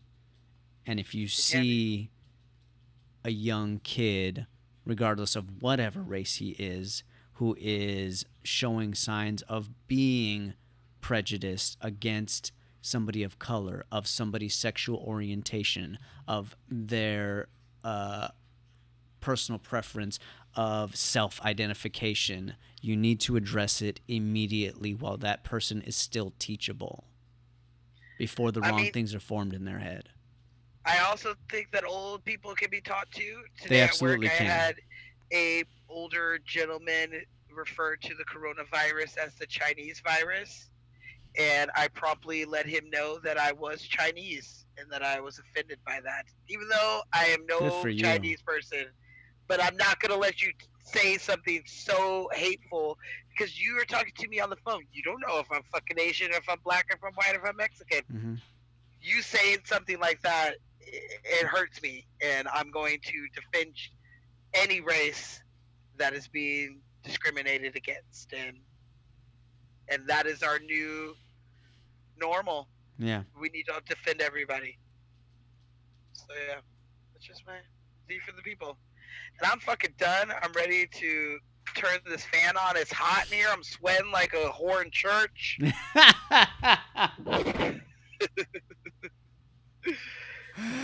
Oh, they be sweating on Sunday mornings. I